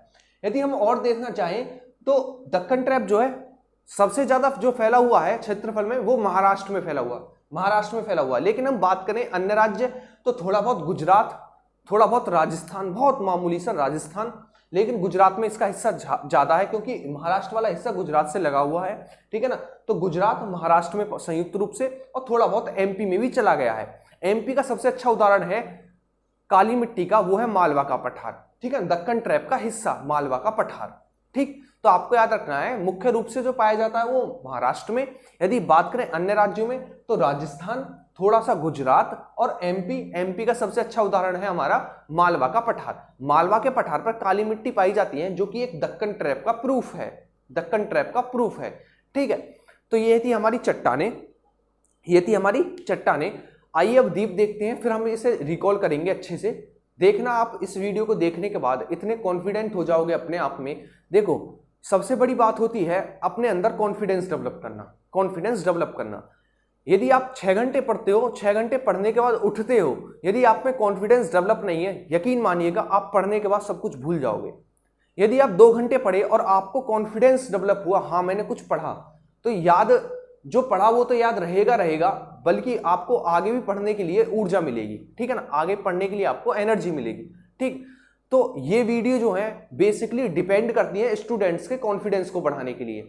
आप इस वीडियो को कंप्लीट देखना, और आप देखना, यकीन मानिएगा आप आज ही आप इस वीडियो से 5 से 6 टॉपिक कवर करेंगे अच्छे से, और ज्यादा भी हो सकते हैं। 6 टॉपिक मैं बता रहा हूं मिनिमम आपके कवर होने वाले, ठीक। और ऐसे कवर होंगे, आपको पता भी पड़ रहा होगा, हालांकि बताने की जरूरत नहीं है, तो आप अच्छे से वीडियो को देखते रहिए, ठीक है। चलो आइए द्वीप शुरू करते हैं, भारत के द्वीपों को शुरू करते हैं। ज्यादा बोलने से कोई फायदा नहीं है, दिखना चाहिए हमको, ठीक है, वो मैटर करता है। ठीक, तो आइए द्वीपों को शुरू करते हैं। द्वीप शुरू करने से पहले समझना होगा द्वीप होते क्या है। द्वीप होते क्या है, देखिए, एक कोई जमीन का टुकड़ा चारों तरफ से पानी से घिरा हुआ हो, जमीन का टुकड़ा चारों तरफ से पानी से घिरा हुआ हो, यह कहलाता है द्वीप। ठीक है, जमीन का टुकड़ा चारों तरफ से पानी से घिरा हुआ हो, यह कहलाता है द्वीप। इसका मतलब जो समुद्र में उभरे हुए स्थल होते हैं इन्हें द्वीप कहा जाता है, इन्हें द्वीप कहा जाता है। द्वीप ना कि केवल समुद्र में बल्कि नदियों में भी पाए जा सकते हैं। फॉर एग्जाम्पल मांजुली द्वीप समूह, मांजुली द्वीप समूह विश्व का सबसे बड़ा द्वीप समूह है। मांजुली द्वीप समूह विश्व का सबसे बड़ा द्वीप समूह है। इसका मतलब द्वीप ना कि केवल भारत में, मतलब ना कि केवल समुद्र में, बल्कि ये कहां पर पाए जा सकते हैं, ये नदी घाटी क्षेत्र में भी पाए जा सकते हैं। ठीक है, तो आइए द्वीपों पर बात करते हैं। द्वीपों से रिलेटेड आपको क्या क्या चीजें याद रखनी है उन पर बात करते हैं। देखिए, जब हमारी गंगा नदी समुद्र की ओर बढ़ती है तो फरक्का नामक स्थान, कौन सा, फरक्का नामक स्थान पर वो दो वितरिकाओं में बढ़ जाती है। वितरिका मतलब जब नदी अपनी मुख्य धारा का साथ छोड़कर अलग बहने लगे उसे कहते हैं वितरिका। तो जो दक्षिण की ओर वितरिका चली जाती है उसे कहते हैं हुगली नदी। कौन सी, हुगली नदी।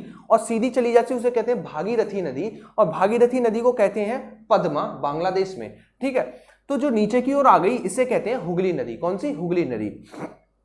तो हुगली नदी पर समुद्र के मुहाने पर, यहां पर ये वाला हिस्सा, ठीक है ना, समुद्र के मुहाने पर दो द्वीप पाए जाते हैं जिन्हें कहते हैं न्यूमूर द्वीप और गंगा सागर द्वीप। न्यूमूर द्वीप और गंगा सागर द्वीप, ठीक है ना। हुगली नदी पर बंगाल की खाड़ी में दो द्वीप स्थित है, न्यूमूर द्वीप और गंगा सागर द्वीप। तो पूछा जाएगा कि न्यूमूर द्वीप और गंगा सागर द्वीप अरब सागर में स्थित है या फिर बंगाल की खाड़ी में स्थित है, अरब सागर में स्थित है या फिर बंगाल की खाड़ी में स्थित है, आपको बताना पड़ेगा। तो आपका आंसर होगा ये हमारे अरब सागर में स्थित है, सॉरी बंगाल की खाड़ी में स्थित है, बंगाल की खाड़ी में स्थित है। तो हुगली नदी के मुहाने पर बंगाल की खाड़ी में दो द्वीप स्थित है, न्यूमूर द्वीप और गंगा सागर द्वीप। ठीक है, उसके बाद हम आते हैं, एक द्वीप है व्हीलर द्वीप। देखिए, उड़ीसा में एक नदी बहती है ब्राह्मणी नदी, ब्राह्मणी नदी के मुहाने पर एक द्वीप स्थित है जिसका नाम है व्हीलर द्वीप। कौन सा, व्हीलर द्वीप। व्हीलर द्वीप से हम मिसाइलों का परीक्षण करते हैं। किसका, मिसाइलों का परीक्षण व्हीलर द्वीप से किया जाता है। ठीक है, अब्दुल कलाम द्वीप भी कहा जाता है फिलहाल इसे। ठीक, तो ब्राह्मणी नदी के मुहाने पर उड़ीसा में एक द्वीप स्थित है जिसका नाम है व्हीलर द्वीप। यहां से हम मिसाइलों का परीक्षण करते हैं। किसका, मिसाइलों का।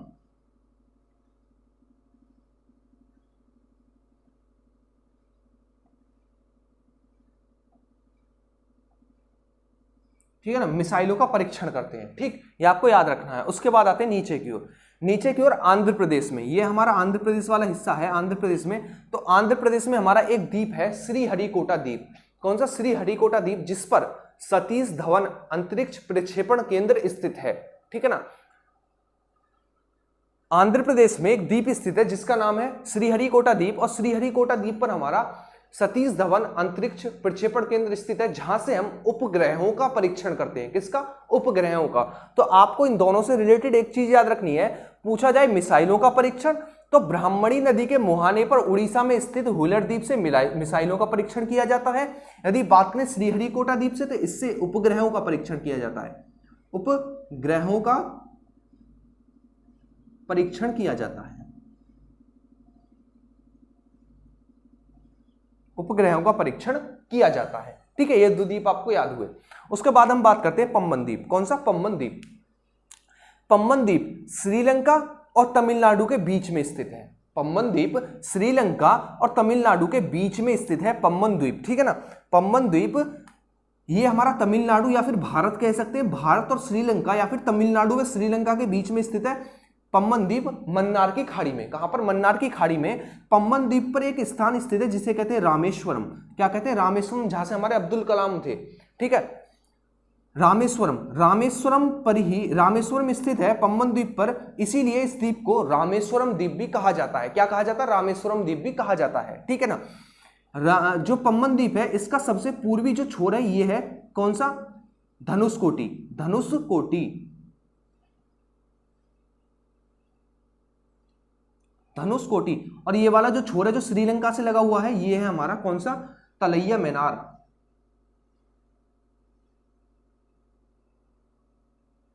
ठीक है, आपने सुना होगा भगवान राम ने एक पुल बनाया था, ठीक है ना, हनुमान जी की सेना को लेकर, वो यही पुल था, वो यही वाला पुल था, ये वाला ये पुल था।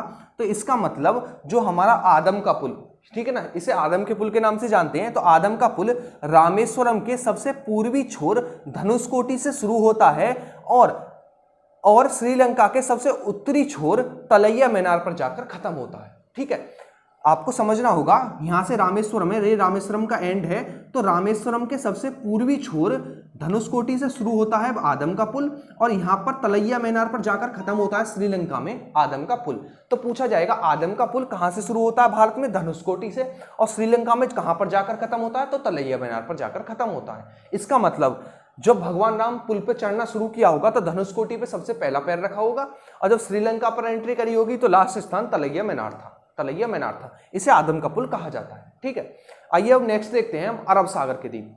अरब सागर के द्वीपों पर बात करें तो नर्मदा नदी, कौन सी, नर्मदा नदी, नर्मदा नदी के मुहाने पर एक द्वीप स्थित है जिसका नाम है अलिया बेट। ठीक है ना, अलिया बेट, आलिया भट्ट मत समझना, ठीक है, अलिया बेट। अलिया बेट जो द्वीप है, अलिया बेट जो द्वीप है किस नदी के मुहाने पर है, तो नर्मदा नदी के मुहाने पर अलिया बेट द्वीप स्थित है। ठीक है, नर्मदा नदी के मुहाने पर अलिया बेट द्वीप स्थित है। अलिया बेट द्वीप की खास विशेषता क्या है, अलिया बेट द्वीप की खास विशेषता क्या है, यदि पूछा जाए किस द्वीप से भारत में सर्वाधिक पेट्रोलियम का उत्पादन किया जाता है, सर्वाधिक पेट्रोलियम,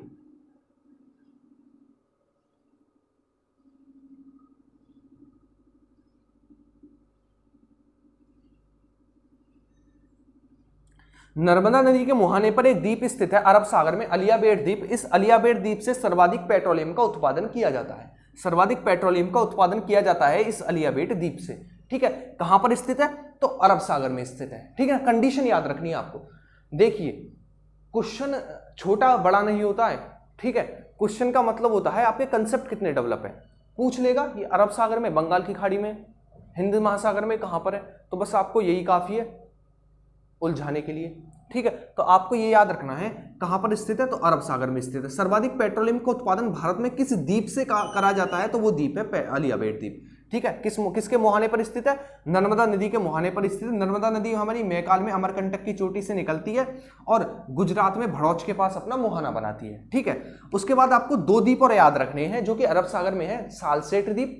कौन कौन से, सालसेट द्वीप और एलिफेंटा द्वीप। सालसेट द्वीप और एलिफेंटा द्वीप दोनों कहां पर है, दोनों हमारे अरब सागर में है। ठीक है, तो ये है हमारे द्वीप। ठीक, द्वीपों से रिलेटेड आपको यही चीज काफी है याद रखने के लिए। तो आइए एक बार हम रिकॉल कर लें। ठीक है, रिकॉल का मतलब ये होता है कि आपको चीजें यहीं पर याद हो जाएं। ठीक है, भागना ना पड़े, ऐसा ना हो आप एक 10 मिनट के रिवीजन के चक्कर में आप फिर से 1.5 घंटे की 2 घंटे की वीडियो फिर से देख रहे हैं, कोई फायदा नहीं है उसका। ठीक है ना, जो चीज यूजलेस है वो यूजलेस है, उसे समझिए। ठीक, तरीका नहीं, नजरिया बदलिए पढ़ने का थोड़ा बहुत। यदि आप अभी थोड़ा बहुत रिकॉल नहीं करेंगे, चीजों को रिवाइज नहीं करेंगे तुरंत पढ़ने के बाद, तो यकीन मानिएगा आपको फिर 2 घंटे की वीडियो देखनी पड़ेगी, और उससे क्या फायदा। ठीक है, तो आइए हम दोबारा से एक बार रिवीजन कर लेते हैं। सबसे पहले हमने पढ़ा चट्टाने, चट्टानों के अंतर्गत हमने पढ़ा आर्किन क्रम की चट्टाने, आर्किन क्रम की चट्टाने। उसके बाद हमने पढ़ा कौन सी, उसके बाद हमने पढ़ा धारवाड़ क्रम की चट्टाने, फिर पढ़ा हमने विंध्य क्रम की चट्टाने, फिर दक्कन ट्रैप, उसके बाद हमने पढ़ा कुडप्पा क्रम की चट्टाने, और लास्ट में 6ठे नंबर पर पढ़ा हमने दक्कन ट्रैप और गोंडवाना क्रम की चट्टाने। ठीक है ना, गोंडवाना क्रम की चट्टाने। ठीक, ये हमने पढ़ा। सबसे पहले हमने बात की धारवाड़, सबसे पहले आर्किन क्रम की चट्टाने। जब पृथ्वी लावा के रूप में थी, द्रव अवस्था में थी, उसके ठंडा होने पर जो चट्टानों का निर्माण हुआ वो थी हमारी आर्किन क्रम की चट्टाने। उसके बाद धारवाड़ क्रम की चट्टाने, धारवाड़ क्रम की चट्टाने मुख्य रूप से कर्नाटक के धारवाड़ जिले में पाई जाती हैं, इसीलिए इन्हें कहा जाता है धारवाड़ क्रम की चट्टाने। धारवाड़ क्रम की चट्टानों की खास विशेषता यह है कि धारवाड़ क्रम की चट्टानों से धात्विक खनिज प्राप्त होता है। धात्विक खनिज जैसे लोहा, चांदी, सोना, ठीक है ना, मैग्नीज, तांबा, ये सभी हमें प्राप्त होते हैं धारवाड़ क्रम की चट्टानों से। और हमें पता है जस्ता और तांबा जैसे खनिज हमें राजस्थान से प्राप्त होते हैं, जो कि धात्विक खनिज है। इसका मतलब जो धारवाड़ क्रम की चट्टान है वो कर्नाटक के साथ साथ थोड़ी बहुत राजस्थान में भी पाई जाती हैं, 2 राज्यों में मुख्य रूप से।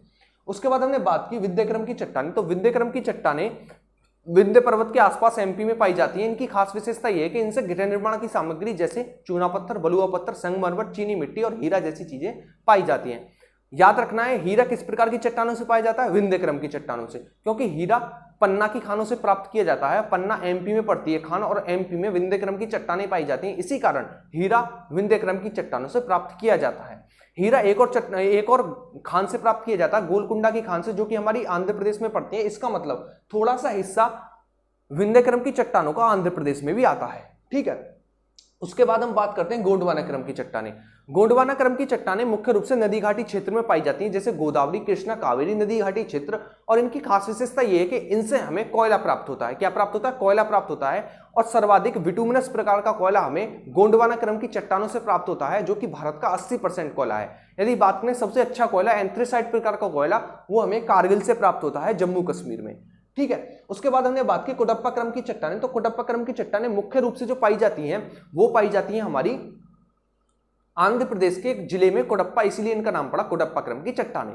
उसके बाद हमने बात की दक्कन ट्रैप। तो भारत जब अफ्रीका से अलग हुआ था, जो उसके साथ लावा बहकर आया वो इस वाले क्षेत्र में फैल गया, जिससे हमारी काली मिट्टी का निर्माण हुआ। इसे ही कहा जाता है दक्कन ट्रैप। तो दक्कन ट्रैप सर्वाधिक पाया जाता है हमारा महाराष्ट्र में, थोड़ा बहुत राजस्थान में, हल्का सा गुजरात में और एमपी में पाया जाता है। इन राज्यों में थोड़ा थोड़ा पाया जाता है, ये नहीं कह सकते बहुत ज्यादा, लेकिन थोड़ा थोड़ा हिस्सा पाया जाता है। फॉर एग्जाम्पल मालवा का पठार एमपी में, जो कि काली मिट्टी के लिए प्रसिद्ध है, एक वो दक्कन ट्रैप का प्रूफ है, दक्कन ट्रैप का प्रूफ है। ठीक, तो ये था हमारा चट्टानें। ठीक है, उसके बाद हमने बात की द्वीपों पर। द्वीप यानी चारों तरफ से पानी से घिरा हुआ स्थलीय द्वीप कहलाता है। जैसे कि जब गंगा हमारी समुद्र की ओर जाती है तो फरक्का नामक स्थान पर हुगली नदी में बढ़ जाती है। हुगली नदी के मुहाने पर बंगाल की खाड़ी में दो द्वीप स्थित है, न्यूमूर द्वीप और गंगा सागर द्वीप। इसका मतलब न्यूमूर द्वीप और गंगा सागर द्वीप हमारे बंगाल की खाड़ी में स्थित है। उसके बाद ब्राह्मणी नदी के मुहाने पर उड़ीसा में एक द्वीप स्थित है, जिसका नाम है व्हीलर द्वीप। व्हीलर द्वीप से हम मिसाइलों का परीक्षण करते हैं। ठीक है, आंध्र प्रदेश में एक द्वीप स्थित है जिसका नाम है श्रीहरिकोटा द्वीप। श्रीहरिकोटा द्वीप पर सतीश धवन अंतरिक्ष प्रक्षेपण केंद्र स्थित है, जहां से हम उपग्रहों का परीक्षण करते हैं। ठीक है, उसके बाद हमने पढ़ा पम्बन द्वीप। पम्बन द्वीप भारत और श्रीलंका के बीच या फिर तमिलनाडु और श्रीलंका के बीच स्थित है। इस पर एक स्थान स्थित है रामेश्वरम। रामेश्वरम स्थित होने के कारण इसका नाम रामेश्वरम द्वीप पड़ गया। ठीक है, रामेश्वरम के सबसे एंड में यानी पूरब में एक स्थान है धनुषकोटी। धनुषकोटी से आदम का पुल, जिसे भगवान श्री राम ने बनवाया था, शुरू होता है और श्रीलंका के सबसे उत्तरी स्थल तलैया मैनार पर जाकर खत्म होता है। ठीक है, तलैया मैनार पर जाकर खत्म होता है। उसके बाद हमने बात की नर्मदा नदी के मुहाने पर एक द्वीप स्थित है अरब सागर में, जिसका नाम है अलियाबेट द्वीप। कौन सा? अलियाबेट द्वीप। अलियाबेट द्वीप से सर्वाधिक पेट्रोलियम का उत्पादन होता है। सर्वाधिक पेट्रोलियम का उत्पादन अलियाबेट द्वीप से होता है। उसके बाद आपको दो और चीज याद रखनी है, दो और द्वीप याद रखने हैं जो कि हमारे अरब सागर में पड़ते हैं, एलिफेंटा द्वीप और सालसेट द्वीप। एलिफेंटा द्वीप और सालसेट द्वीप, इसका मतलब अलियाबेट, एलिफेंटा और सालसेट हमारे अरब सागर में। यदि बात करें न्यूमूर द्वीप, गंगा सागर द्वीप, व्हीलर द्वीप और श्रीहरिकोटा द्वीप, पम्बन द्वीप, ये हमारे पड़ते हैं बंगाल की खाड़ी में। ठीक है, बंगाल की खाड़ी में। तो ये थे हमारी चट्टानें और द्वीप। ठीक है, तो आप बताना वीडियो कैसी लग रही है। अब हम अपना नेक्स्ट टॉपिक शुरू करते हैं। ठीक है, मास्टर वीडियो सीधी सीधी बात है, कॉन्फिडेंस के लिए है आपके, और अच्छे से अच्छा कंटेंट देने के लिए। ठीक है, और आप साथ ही साथ ये भी बताना कमेंट में कि आपको नेक्स्ट जो मास्टर वीडियो चाहिए वो किस सब्जेक्ट के ऊपर चाहिए, किस टॉपिक्स के ऊपर चाहिए, ये बताते रहें, जिससे कि मैं आपकी डिमांड के आधार पर कम से कम ये तो हो कि आपको अच्छा लगे जब पढ़ते टाइम, जब आपके मन का सब्जेक्ट मिले, मन के टॉपिक्स मिले। ठीक है, तो आप ये भी कमेंट में बताना, और साथ ही साथ जिन्होंने लाइक नहीं किए वीडियो लाइक कर देना अगर अच्छी लगे तो। ठीक है, तो आइए अब हम अपना नेक्स्ट टॉपिक शुरू करते हैं। अब हम पढ़ने वाले हैं भारत के जो समुद्री सीमा है और उसके बाद जो चैनल है उन पर बात करेंगे और आज की क्लास खत्म करेंगे। ठीक है, तो हमारा ये 5वां और 6ठा टॉपिक, यानी इस वीडियो के अंतर्गत हमने 6 टॉपिक्स को कवर किया। और आप साथ ही साथ ये भी बताते चलना कि वीडियो आपको कैसी लग रही है। ठीक, नेक्स्ट वीडियो में बायोलॉजी के ऊपर लेकर आने वाला हूँ, मास्टर वीडियो शायद संडे को लेकर आऊँ, तो आप उसे भी अच्छे से देखना, उसे भी कंप्लीट करना। ठीक है, इसके नोट्स मैं डाल दूंगा, तो आपका काम वीडियो को अच्छे से देखना है, जो छोड़कर चले गए वो भी कंप्लीट देख लेना बाद में। ठीक है, तो आइए अब हम नेक्स्ट टॉपिक शुरू करते हैं, वो है भारत की समुद्री सीमा। देखिए, सबसे पहले ये समझिए आखिरकार समुद्री सीमा की आवश्यकता क्यों पड़ी। देखिए, यदि समुद्री सीमा नहीं होती तो पता पड़ा ये है भारत की सीमा, और यहाँ पर आकर कोई दूसरे लोग आकर बैठ जाएं और कह दें ये तो हमारा समुद्र है, ठीक है ना, और थोड़े दिन बाद अंदर घुस जाएं। तो इसीलिए कुछ समुद्री सीमा का निर्धारण होना भी जरूरी है, ताकि स्थल के साथ साथ समुद्र की भी ऐसी सीमा हो जिस पर हमारा अधिकार हो, जिसके अंदर हम अदर देशों की एंट्री बैन कर दें, रोक सकें उन्हें। ठीक है, अगर हमने यहाँ रोक लिया तो सीधी सी बात है यहाँ से यहाँ तक आक्रमण करना बहुत मुश्किल हो जाएगा, ठीक है ना। कोई यार यदि कोई बुरा चाहे भी तो, ठीक है, पता पड़ी यहाँ पर हम एंट्री बंद करते हैं और यहाँ से गोला फेंका सीधा हमारे देश के अंदर, ठीक, तो ऐसा नहीं करना। इसीलिए समुद्री सीमा का निर्धारण किया गया, ऐसी समुद्री सीमा बनाई गई सभी के लिए समान, ताकि सभी देशों की सुरक्षा बनी रहे, साथ साथ उनका समुद्र पर समान अधिकार रहे, ठीक है। इसी को देखते हुए समुद्री सीमा का निर्धारण किया गया किसके द्वारा? एंक्लोज के द्वारा। एंक्लोज क्या था? United Nation Convention law of sea, ठीक है, United Nation Convention law of sea, UNCLOS के द्वारा समुद्री सीमा का निर्धारण किया गया और सभी के लिए समान समुद्री सीमा थी। यानी जो देश समुद्र के साथ सीमा बनाते हैं उनके लिए एक निश्चित समुद्र दिया गया कि इतने समुद्र तक तुम्हारे ये अधिकार रहेगा। उसके अंतर्गत 3 भागों में बांटा समुद्री सीमा को। पहला बांटा गया प्रादेशिक समुद्री सीमा किसी भी देश की, दूसरा अवच्छिन्न मंडल या फिर संलग्न क्षेत्र, तीसरा बांटा गया अनन्य आर्थिक क्षेत्र। 3 भागों में बांटा गया समुद्र की सीमा को। सबसे पहले हम बात करते हैं प्रादेशिक समुद्री सीमा। प्रादेशिक समुद्री सीमा, देखिए प्रादेशिक समुद्री सीमा सबसे पहले समझिए आधार रेखा क्या होती है। देखिए जब क्या होगा, जब किसी भी देश की सीमा होगी, किसी भी देश की सीमा होगी, तो जब उससे लहरें टकराएंगी तो सीधी सी बात है वो तट जो तट होगा उसे छेद देंगी, ठीक है ना। जब समुद्र की लहरें टकराएंगी, जो तट होगा इसे अंदर की ओर घुसा देंगी, टकराकर समुद्र की लहरें, क्योंकि समुद्र की लहरें कोई पाइप का पानी नहीं है जो तट को ना काट पाए, ठीक है। इनकी स्पीड बहुत ज्यादा तेज होती है, इसी कारण ये तट को, ये जो दिख रहा है ना भारत का ये वाला हिस्सा, ये किसके कारण टेढ़ा है? ये किसके कारण टेढ़ा है? समुद्र की लहरों का टकराने के कारण टेढ़ा है, ठीक है। तो जब समुद्र की लहरें टकराती हैं तो समुद्र के जो हमारा सीमा है, समुद्री सीमा, उसे छेद देती हैं। तो आप एक बात बताइए, यदि हम यहां से समुद्री सीमा नापेंगे इस वाले स्थान से, ठीक है, इस वाले स्थान से नापेंगे तो ये दूरी ज्यादा बैठेगी, ठीक है। यहां से नापेंगे ये दूरी कम बैठेगी, क्योंकि इन दोनों में डिफरेंस है, ठीक है। ये तो मैप में इतना सा है, वास्तव में आपको कितने किलोमीटर का डिफरेंस बैठेगा, ठीक है, यदि हम वास्तविक नक्शा देखेंगे इंडिया का, ठीक। तो आप ये समझिए, तो इस तट को, टेढ़े मेढ़े तट जो है ये वाला टेढ़ा मेढ़ा, इसे जोड़ने वाली रेखा को कहा गया आधार रेखा। क्या कहा गया? आधार रेखा, ठीक है ना, आधार रेखा, जिसने इस टेढ़े मेढ़े तट को जोड़ा आपस में, ठीक है। इस जोड़ने वाली रेखा कहा गया आधार रेखा, और इसके अंतर्गत जो जल रह गया इसे कहा गया आंतरिक जल, जो कि देश का जल है, ठीक है ना। इसमें कोई भी ऐसा नहीं कह सकते समुद्री जल है, ये कैसा है? अपने देश का ही जल है, क्योंकि हमारी तट रेखा जो है वो समुद्र ने काट दी थी, पहले यहां तक होनी चाहिए थी, अब यहां तक हो गई है। किसके कारण? समुद्र के कारण, इसलिए समुद्र का पानी हमने ले लिया जो उसने काटा, ठीक। तो आधार रेखा के अंतर्गत जो जल होता है उसे कहते हैं आंतरिक जल। क्या कहते हैं? आंतरिक जल। अब समझिए 3 रेखाएं, प्रादेशिक समुद्री सीमा, अवच्छिन्न मंडल या फिर संलग्न क्षेत्र, और तीसरा अनन्य आर्थिक क्षेत्र। देखिए आधार रेखा से 12 नॉटिकल मील समुद्री दूरी किसमें नापी जाती है? नॉटिकल मील में, ठीक है। तो आधार रेखा से 12 नॉटिकल मील तक की जो दूरी होगी उसे कहा जाएगा प्रादेशिक समुद्री सीमा। प्रादेशिक का मतलब हमारे प्रदेश यानी देश की समुद्री सीमा। प्रादेशिक समुद्री सीमा आधार रेखा से 12 नॉटिकल मील तक होती है। इस पे जो अधिकार होता है बिल्कुल ऐसा अधिकार होता है जैसा कि हमें अपनी मुख्य भूमि पर होता है, ठीक है। इस पर जो अधिकार होता है बिल्कुल ऐसा अधिकार होता है 12 नॉटिकल मील तक समुद्र में, जैसा कि हमारी मुख्य भूमि तक होता है। हम कह सकते हैं कि 12 नॉटिकल मील तक हमारा देश की सीमा है। अंतर यह है कि यहां तक स्थलीय सीमा है और यहां तक समुद्री सीमा है, ठीक है। तो 12 नॉटिकल मील तक हमारी प्रादेशिक समुद्री सीमा होती है, और प्रादेशिक समुद्री सीमा में बिल्कुल ऐसा अधिकार होता है जैसा कि मुख्य भूमि पर होता है। उसके बाद बात करते हैं आधार रेखा से 24 नॉटिकल मील। आधार रेखा से 24 नॉटिकल मील, या फिर कह सकते हैं प्रादेशिक समुद्री सीमा से 12 नॉटिकल मील, ठीक है।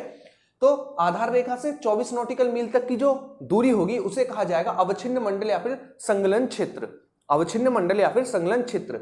इस पे जो अधिकार होगा किस प्रकार का होगा? साफ सफाई रखने का। अगर कोई कचरा पाया गया, उससे किसी की चीज की हानि होती है, ठीक है ना, कोई पशु जीव जंतु मारे जाते हैं, तो उस देश पर कर लगाया जाएगा, उस देश पर इल्जाम लगाया जाएगा जिसके अंतर्गत 24 नॉटिकल मील तक की सीमा आएगी, ठीक है। तो 24 नॉटिकल मील तक का कैसा अधिकार होता है? साफ सफाई रखने का अधिकार, कर वसूलने का अधिकार, यानी कोई भी देश का जहाज अंदर आएगा तो हम उससे कर लेंगे, कर ले ना ले ये हमारी मर्जी है, लेकिन कर लेने का हमें अधिकार है। कहां तक? 24 नॉटिकल मील के बाद जो एंट्री करेगा, ठीक। तो तो कर लेने का अधिकार यानी वित्तीय अधिकार, और दूसरा कैसा अधिकार, साफ सफाई का अधिकार। ये दो अधिकार होते हैं हमारे 24 नॉटिकल मील तक। यदि बात करें तीसरा हमारा अनन्य आर्थिक क्षेत्र, कौन सा, अनन्य आर्थिक क्षेत्र। जो अनन्य आर्थिक क्षेत्र होता है वो आधार रेखा से 200 नॉटिकल मील तक होता है। आधार रेखा से 200 नॉटिकल मील तक का जो अधिकार होता है वो अनन्य आर्थिक क्षेत्र के अंतर्गत आता है। ठीक है, इसके अंतर्गत हमारा क्या क्या होता है, देखिए इसके अंतर्गत जो होता है, यदि कोई हमारे खनिज पदार्थ निकलते हैं, जैसे कोयला रहा, ठीक है, पेट्रोल रहा, इस प्रकार की जो चीजें निकलेंगी 200 नॉटिकल मील तक, यानी यहां से लेकर 200 नॉटिकल मील तक जो भी चीजें निकली उस पर हमारे देश का अधिकार होगा। हमारे देश का नहीं, बल्कि जिस देश की सीमा 200 नॉटिकल मील तक आएगी उस देश का अधिकार होगा। ठीक है, दूसरा क्या होगा, हमें द्वीप बनाने का अधिकार, द्वीप बनाने का अधिकार अपने प्रक्षेपण के लिए, ठीक है ना, अपने अनुसंधान स्थापित करने का अधिकार। ठीक है, ये होता है हमारा, हमें द्वीप बनाने का अधिकार। 200 नॉटिकल मील तक हम अपना द्वीप बना सकते हैं। यदि जनसंख्या ज्यादा हो जाती है तो हम यहाँ पर द्वीप बना सकते हैं 200 नॉटिकल मील तक। ठीक, तो ये होती है हमारी समुद्री सीमा। ठीक है, दोबारा समझिए, समुद्री सीमा एनक्लोज के द्वारा निर्धारित की गई, United Nation Convention law of sea के द्वारा निर्धारित की गई, जिसके अंतर्गत समुद्री सीमा को 3 भागों में बांटा गया। सबसे पहला आता हमारा प्रादेशिक समुद्री सीमा, दूसरा आता हमारा अवच्छिन्न मंडल या फिर संलग्न क्षेत्र, और तीसरा आता हमारा अनन्य आर्थिक क्षेत्र। ठीक है, अनन्य आर्थिक क्षेत्र। सबसे पहले हम बात करें किसकी, सबसे पहले बात करें प्रादेशिक समुद्री सीमा, तो आधार रेखा से 12 नॉटिकल मील तक की जो दूरी आती है वो आती है हमारी प्रादेशिक समुद्री सीमा के अंतर्गत, और इस पर ऐसा ही अधिकार होता है जैसा कि एक मुख्य भूमि पर होता है। यदि बात करें अवच्छिन्न मंडल या फिर संलग्न क्षेत्र की, तो जो हमारी आधार रेखा है उससे 24 नॉटिकल मील तक की जो दूरी होगी वो आएगी हमारी अवच्छिन्न मंडल या फिर संलग्न क्षेत्र के अंतर्गत। इस पे जो अधिकार होता है वो होता है साफ सफाई का अधिकार, कर वसूलने का अधिकार और वित्तीय अधिकार। ठीक है, नेक्स्ट हम लेते हैं अनन्य आर्थिक क्षेत्र। तो आधार रेखा से 200 नॉटिकल मील तक की जो दूरी होगी वो आती है हमारी अवच्छिन्न मंडल या अनन्य आर्थिक क्षेत्र के अंतर्गत आती है, और इस पे जैसे अधिकार होंगे द्वीप बनाने का अधिकार, वैज्ञानिक अनुसंधान स्थापित करने का अधिकार, ठीक है ना, कोई हमारा खनिज पदार्थ निकलते हैं जैसे कि कोयला रहा, पेट्रोल रहा, ठीक है ना, गैसें नहीं, तो उन पर जो अधिकार होगा उस देश का होगा जिसकी 200 नॉटिकल मील तक की दूरी आएगी। ठीक है, तो ये थी समुद्री सीमा, समुद्री सीमा। ठीक है, अब हम मूव करते हैं किस पर, चैनल्स पर। ठीक है, तो आप बताना वीडियो कैसी लग रही है, आप बताते चलना। ठीक है, और वीडियो को हो सके ना तो अपने व्हाट्सएप ग्रुप वगैरह, जितने भी ग्रुप वगैरह हैं सभी पे शेयर कर देना, हो सके तो स्टेटस लगाकर कर देना। हालांकि कुछ बच्चों ने लगाया भी था, मैंने देखा था। ठीक है, तो आप इतना कर सकते हैं ताकि कम से कम वो स्टूडेंट्स तो देख सकें जो आपके फ्रेंड सर्कल में हैं।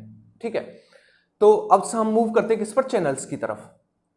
आज का लास्ट टॉपिक है चैनल, और आज हमारे 6 टॉपिक कवर होंगे। इसी प्रकार किसी दिन ऐसा करेंगे कि पूरी ज्योग्राफी को एक तरफ से कंप्लीट करेंगे 10-12 घंटे की वीडियो बनाकर, जिससे क्या होगा एग्जाम टाइम में केवल और केवल आपको वीडियो देखनी पड़ेगी, वीडियो देख के जानी पड़ेगी बस। आप कभी भी उसे 2 दिन के अंतर्गत 12 घंटे की वीडियो खत्म कर लेना, उससे आपकी पूरी ज्योग्राफी कंप्लीट हो जाएगी। और ऐसे ही हिस्ट्री के ऊपर बनाते चलेंगे, ऐसे ही बायोलॉजी के ऊपर बना देंगे, एक ही वीडियो सारे मतलब जो सब कुछ कवर करेगी। ठीक, ये क्या होगा, ये एग्जाम टाइम में आपको बूस्ट अप करने का काम करेगी, आपका कॉन्फिडेंस डेवलप करने का काम करेगी। और एग्जाम में यदि कॉन्फिडेंस डेवलप है, यकीन मानिएगा गलत आते हुए प्रश्न भी आपके सही हो सकते हैं।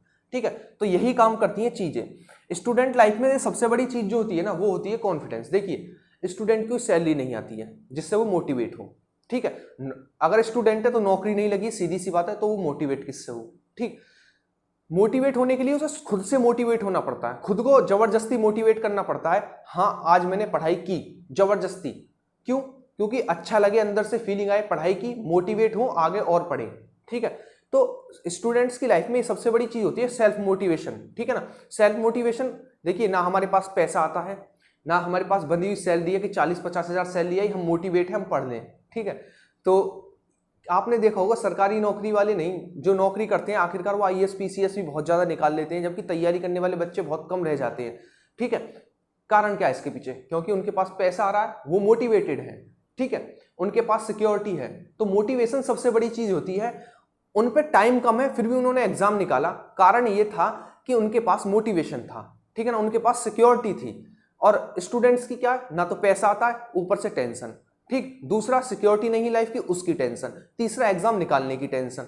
ठीक है, तो ये होती है चीजें। तो मोटिवेशन बनाए रखना है जब तक आपका एग्जाम हो। और मोटिवेशन जो बनाती है चीजें वो बनाती है हमारे पास कितना हम अच्छे से कंसेप्ट पढ़ रहे हैं एग्जाम के लिए।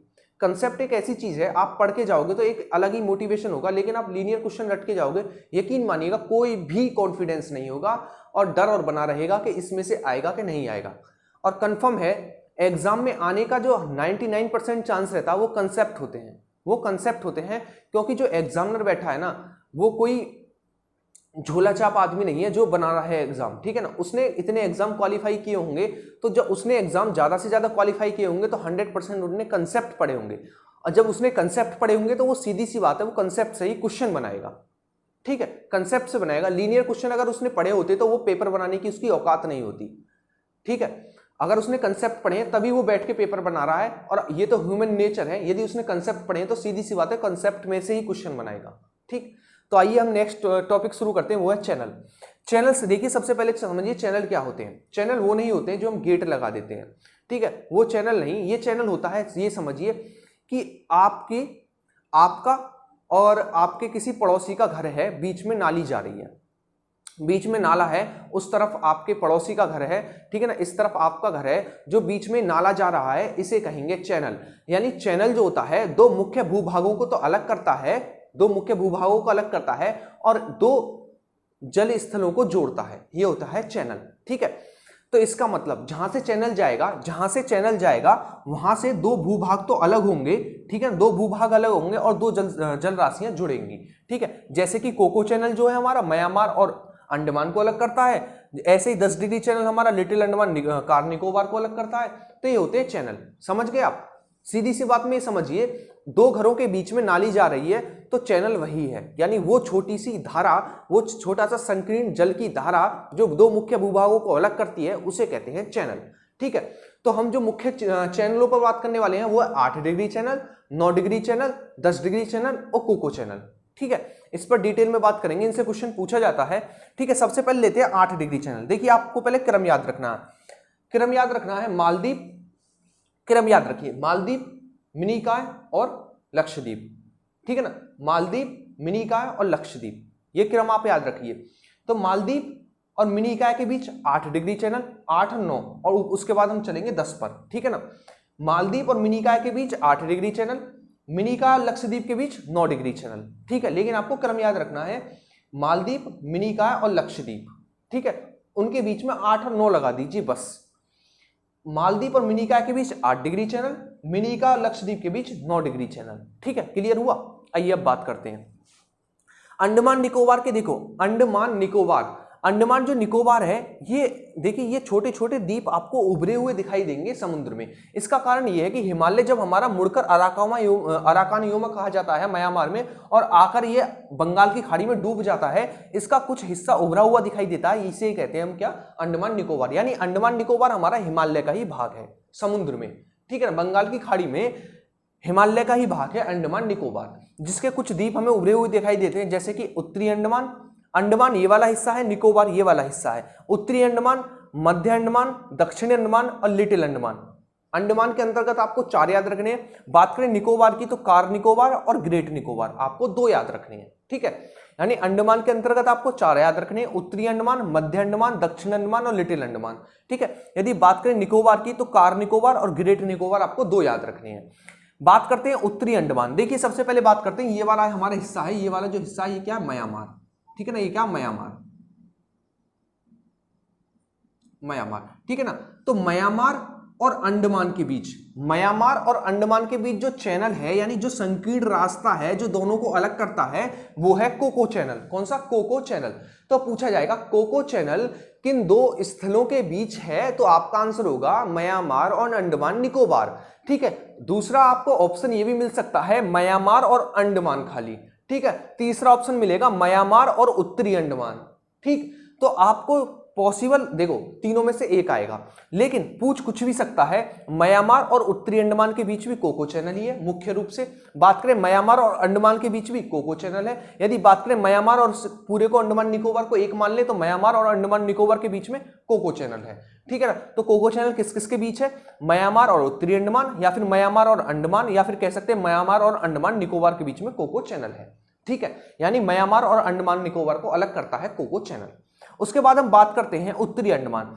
देखिए पूरे अंडमान निकोबार की सबसे ऊंची चोटी सैडल पीक, पूरे अंडमान निकोबार की सबसे ऊंची चोटी सैडल पीक उत्तरी अंडमान पर स्थित है। किस पर? उत्तरी अंडमान पर स्थित है।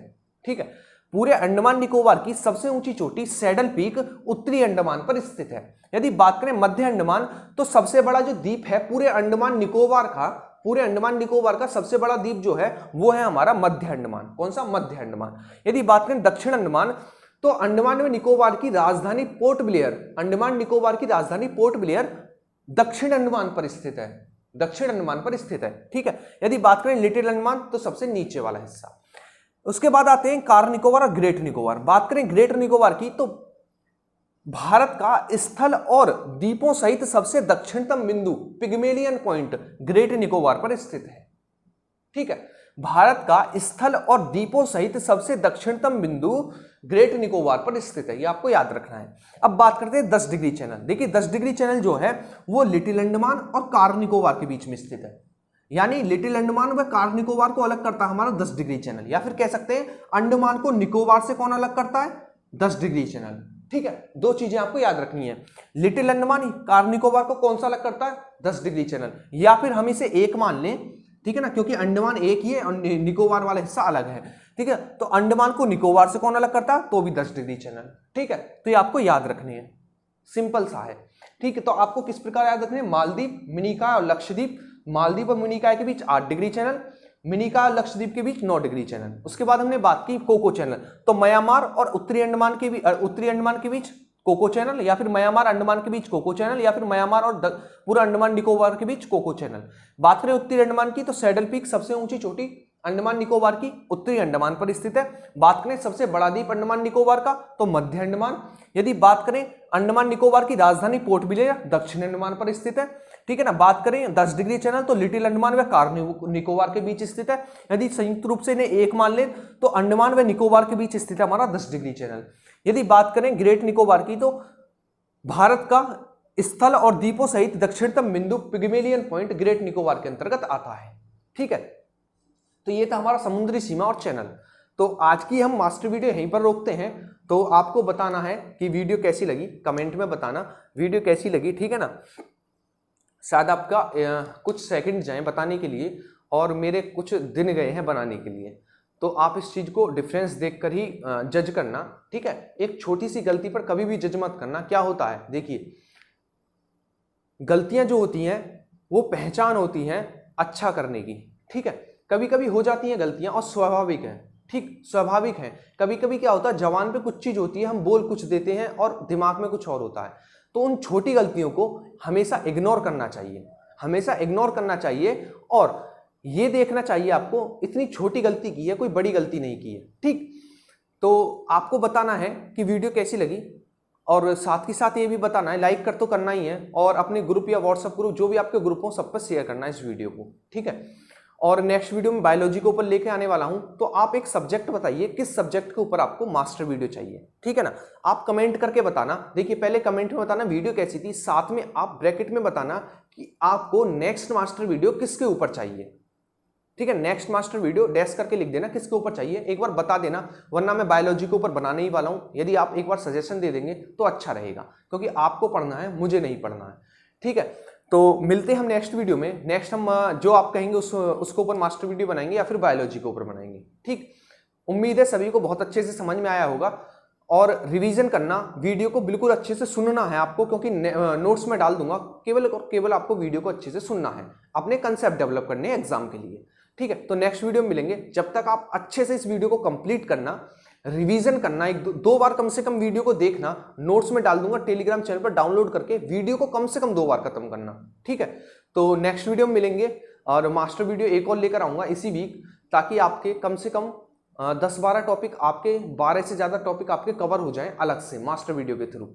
ठीक है, तो इसी प्रकार बने रहिए, लाइव आया करें, पढ़ा करें अच्छे से। ठीक है, वीडियो शेयर करें ना करें आपकी मर्जी है, लेकिन आप रेगुलर अपना तो कम से कम पढ़ते ही रहें।